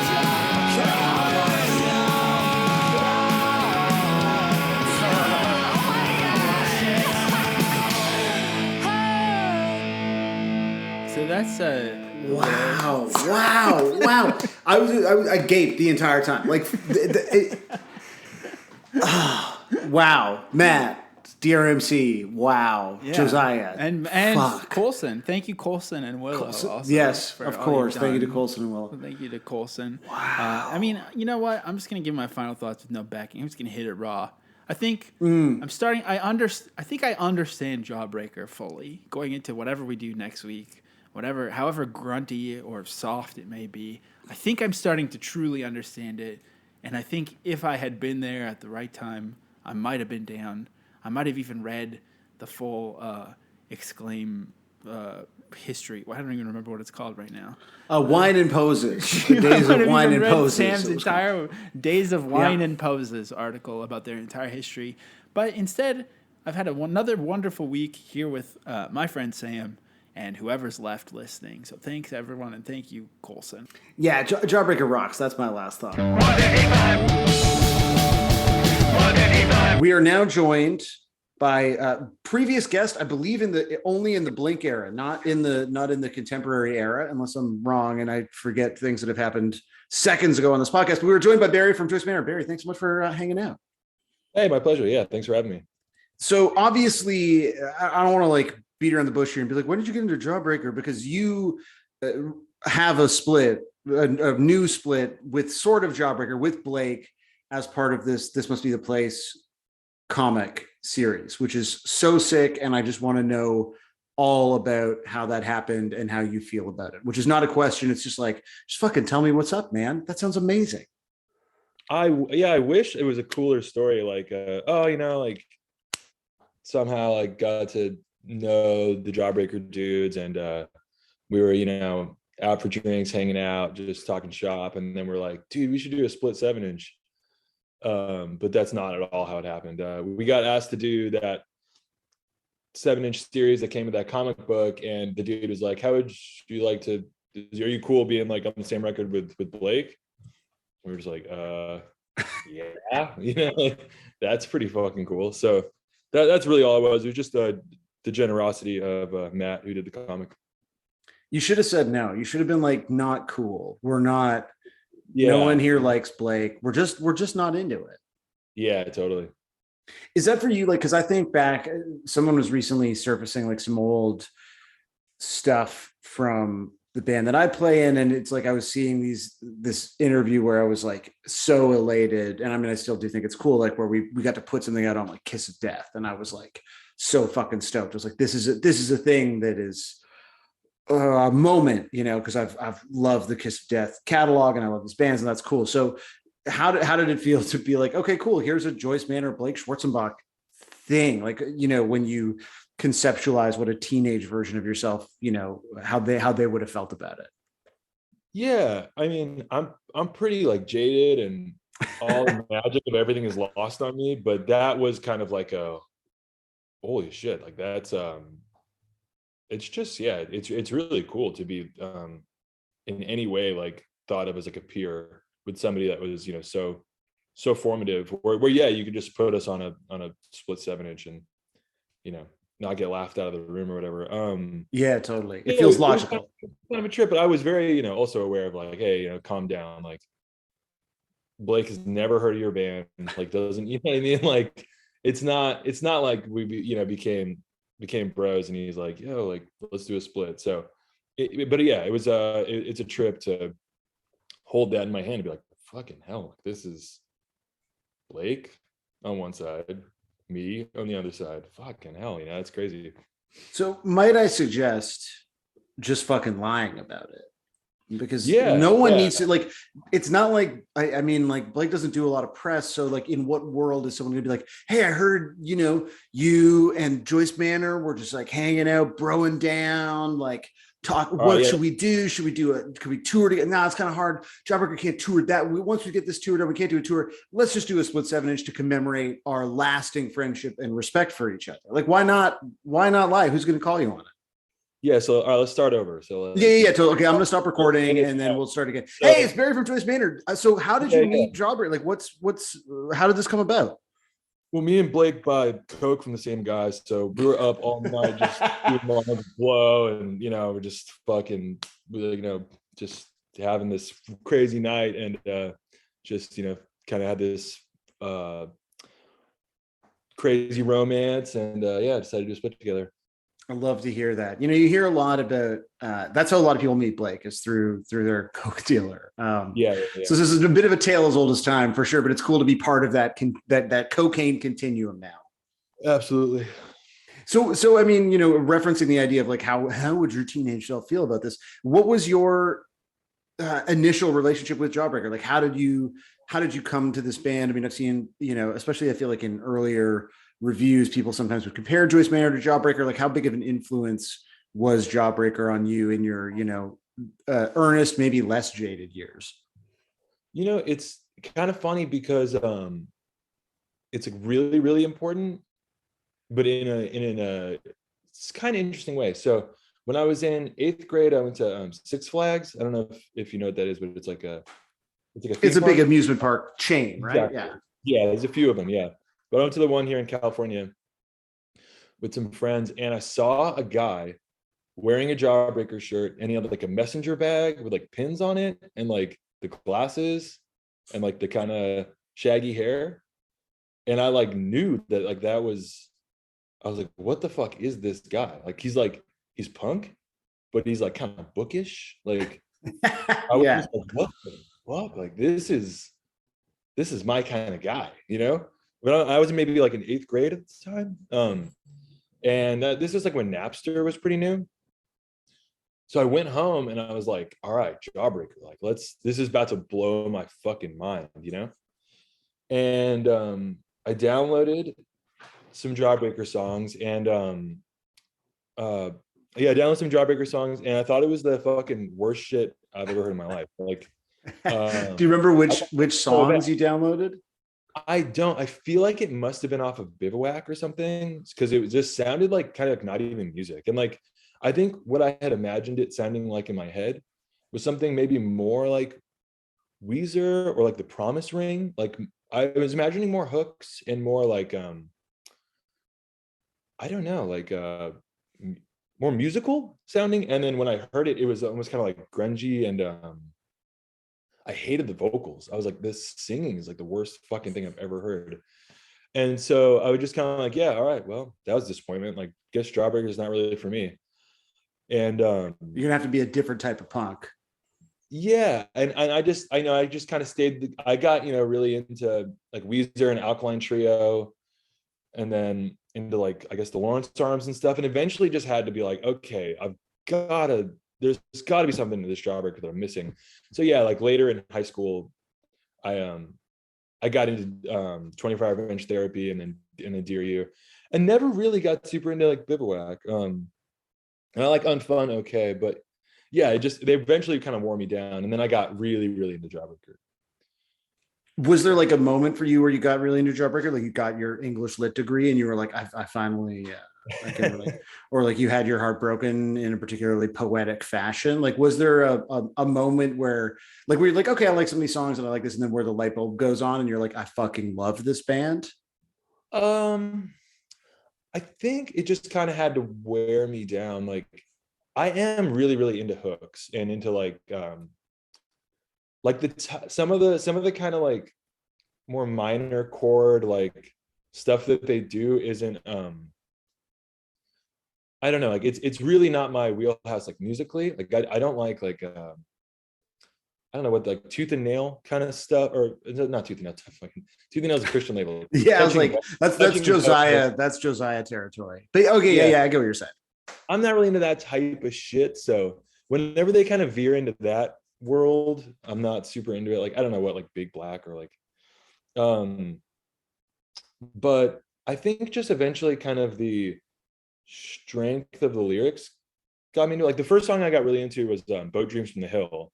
And the lyrics were just awesome, but it was like more kind of in the vein of like Bay Area pop punk, like I guess, yeah, just, you know, all that type of shit. And yeah, I just kind of, I think I got pulled in through the lyrics and just the strength of the lyrics. And I never really had heard a band that had just like almost like there was like really like super specific stuff happening, like kind of the like a song like Shirt. Like when I listen to it now, I'm kind of like it's a little bit of an eye roll, but at the time it kind of blew my mind, like just describing this kind of boring party or whatever. So yeah, stuff like that is what really kind of made me a super fan. Yeah, it's I can relate at least to not loving initially the rougher material, because I'm the same way. I'm like, I just, I like things that sound good, and I don't so much like things that sound objectively bad. And so when I got into Dear You, so this is the fucking greatest thing ever, and this is the record everyone fucking hates. So imagine how good the record is that everyone loves. And then I heard 24 Hour Revenge Therapy, and I was like, this sucks. Like I was just like, it sounds bad. Like I think maybe there's a good song in here, but I can't fucking listen to it. And of course now, I mean, the first episode we did was Boat Dreams, because I mean, like that song and that record or at this point, I'm capable of listening to them because I've matured, my taste buds have matured. But it's sort of hard when you have all these signposts telling you something's good, but the punkest thing you've heard is like Dookie or whatever. Right. And then I grew up on like Nirvana, Smashing Pumpkins, and then into like Blink-182 and stuff. So these are like incredible sounding records that are just so full of hooks. So yeah, anything that required like some patience and like but I don't know, I still don't think just because something has hooks doesn't mean it's not worthy of being taken seriously or whatever. But yeah, it eventually kind of wore me down, much like you, it sounds like. Yeah, I mean that's basically it. Or it's like where you convince yourself that beer tastes good, and then before you know it, you have a problem with drinking beer. Yeah, exactly. But I kind of lost my love for Jawbreaker for a few years. Like in my early or like mid 20s, I was pretty over it. Like I think I went back and revisited Dear You, and I was like, I kind of heard it again how I would have heard it when I first listened to it. I was like, yeah, there's a lot of shit on here that I'm not into. Like around the midpoint, there's these kind of like longer songs that don't fucking do anything. Like was it called like Basilica or something like that? Yeah. I remember this record being like way sicker, but obviously like songs like Chemistry and stuff, I still really dig. And you know what it was is Chase, our guitar player, never really got into Jawbreaker, and I was like, oh dude, you got to hear Dear You. And then I was putting on, I was kind of hearing it like the way maybe he was hearing it, and I was like, maybe this isn't all I thought it was. But I've since kind of come around and developed an appreciation again. I feel like you're describing like sometimes what happens with Josiah and I, like when we did Fest Month, and I was like, I'm gonna get him into the Lawrence Arms. He's gonna hear this song, he's gonna be fucking stoked, and he was not stoked. And like by the end of Fest Month, I was like, did I ever like any of this music? This is you gotta sometimes it's interesting to hear these things from other people's perspective, but also like sometimes these bands are like built to be experienced when you're young, and therefore your older experiences kind of have to be nostalgia based. And so when you go back like fully fresh eared and you're like, all right, like, do you want to hear some really heartbreaking songs about breakups that when you were 18 would have really rattled you to your core? It's like harder to do that in your like 20s and 30s. And like the Kerouac stuff's like kind of corny, it's like very like collegey, it's like Jack Kerouac pop punk. I don't know, it's like it all was a lot less appealing to me in my mid-20s, and I kind of just was like, I was pretty annoyed that we just constantly got compared to them. But oh yeah, so was this at a time where the comparisons are happening and you're like, fuck off, I'm not stoked on this? Yeah, well, I would recently just kind of realize I wasn't as into Jawbreaker as I was, and then everyone's like, so like Jawbreaker is your favorite band, as we can tell by listening to your album. But it was already so kind of beat into my like brain as a songwriter. So now when I go back, I can hear just in like the kind of dissonant chords, but like gruff vocal hookiness. But I think Jawbreaker is kind of one of those bands like Black Flag where like it gets thrown around too much, where it's like as a comparison for bands or like so I think like us and the Lawrence Arms and fucking Sam I Am and everybody just gets compared to Jawbreaker. It's like the it's the point of comparison. It's the one thing that people can kind of go like, well, you must all have been influenced by this band. Yeah, and they're not wrong. Like we all fucking listen to Jawbreaker. It is interesting though, because I feel like you hear that sometimes where bands are like, we get told we sound exactly this band, and I swear to God, I never listened to them. You're like, well, because Jawbreaker also to their like Jawbreaker did some wholly original things. But you're also talking about a band that is like influenced by all these other kind of specific things that you can go to, or maybe you're just influenced by the bands that are influenced by them. You know, like there's layers, and it doesn't always go back to like the one thing that you've heard of. Dude, have you heard the guy from Psychedelic Furs band after Psychedelic Furs? It's called like Love Spit Love. Dude, that is exactly like Jets to Brazil, or like even like Dear You, Blake. Yeah. Melodies and voice. I heard that and I was like, what the fuck? Like, why doesn't anyone fucking compare us to Love Spit Love? You know what I mean? Like, this fool completely ripped his sound from this band. But yeah, that was a trip, and I kind of heard that sort of recently, and I was like, holy shit.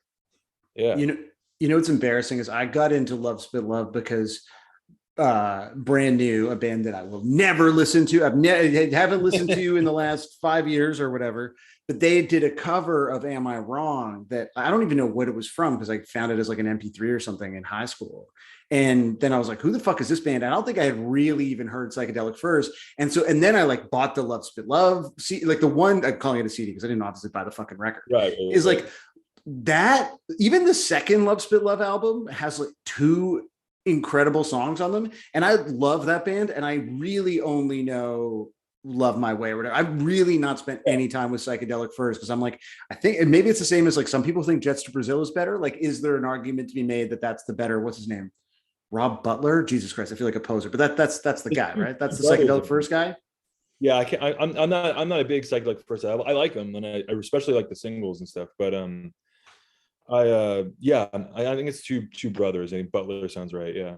Yeah, there was also a Rob Butler who I think played for the Jays. So I can't tell if I'm making up Jays or like musicians, but you know, one of those things. Yeah, it's trippy. That's like that's the playbook that our boy Blake just fully ran with that. You ran with it. Are you a Jets to Brazil fan personally? I think I got a Jets to Brazil CD at some point, and the first song kind of sounded like Led Zeppelin. It like starts off with like jamming or something. It kind of does sound like When the Levee Breaks or something, eh? Like the beginning of Orange Rhyming Dictionary. Like a really Jade Tree version. I don't remember what record it was, but I just was not into it. I was like, nope. And then I just I don't think I got the CD. I think I listened to it at like the used CD listening station at Fingerprints, this record store here in Long Beach. And I was like, nope. And that was that. I don't think I ever because yeah, like I said, like in my early mid-20s, I kind of thought Jawbreaker was a little corny and kind of an eye roll. Like and only in the last couple of years have kind of come back around and been like, nah, I fuck with this. Like, come on, like this is formative for me. And there's some great songs, like really like song Chemistry and like Boat Dreams from the Hill. There's a lot of songs that I really like Want, like that's a total hit. But it's also where I was at in life, because I was like playing Fest and at Fest, and I was around these people that were just like really swinging from the nuts of Jawbreaker 24/7. So it just got like a little irritating to even listen to them. Yeah. So I never had my like late 20s, early 30s Jets to Brazil phase. Get ready, it's coming. Because that record is you feel like you're prime. Good? You're in prime, dude. Orange Rhyming Dictionary is, and there's definitely some people like in the pod Discord that like prefer Jets to Brazil. It's like sort of one of those like, ooh, aren't I interested? I'm accusing people listening to this podcast of doing it, but it is a little bit of a like, you know, my favorite Jawbreaker album is actually a Jets to Brazil album. Isn't that interesting? Sure.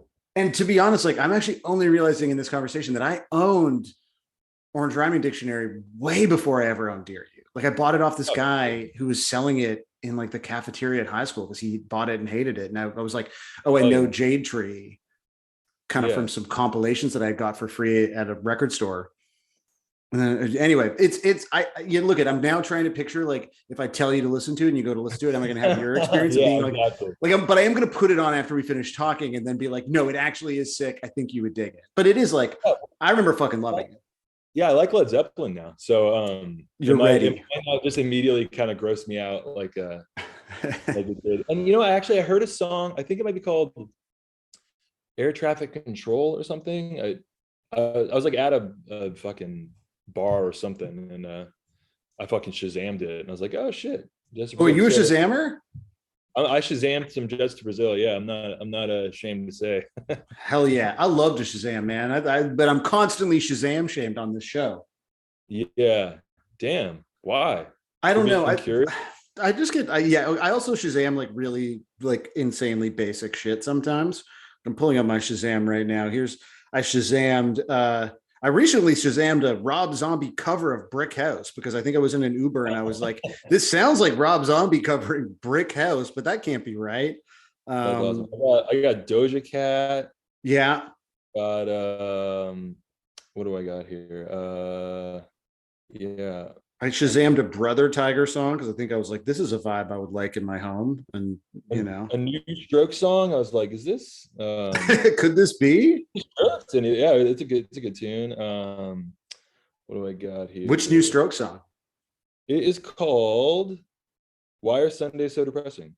Oh yeah, this is honestly a fun little record. I Shazammed a Pretender song that I guess wasn't the Miles song, Brass in Pocket. I guess I liked it. Oh yeah. Classic. Candy by Morphine. That's kind of a cool song. Oh yeah. Okay, sick. Yeah. What else do I got here? I also just mixed up the Proclaimers and the Pretenders. I know I'm going to regret that later, so I had to say it. Post Malone, Circles. I heard that in Target. That was really nice. See, that's like mostly what I find is that it's like I do it like literally waiting for elevators, and then I'm like, oh, cool. This is Post Malone. I mean, I know what Post Malone sounds like, but like outside of a handful of songs, you know. Totally. Yeah. Cool. Well, now that you've unveiled your shameful Shazam history, this is the truly illustrious, honorable part of a podcast where you can promote things or tell people where to follow you, air your political views or various grievances. Is there anything that you would in particular like people to check out or where they should follow you, et cetera, et cetera? Nah. We gotta fuck it. Who doesn't? Perfect. Well, you got a record. People can find you. They know where you are. Yeah, for sure. Awesome. Barry, thanks so much for your time. Hey, Sam, thanks for having me, man.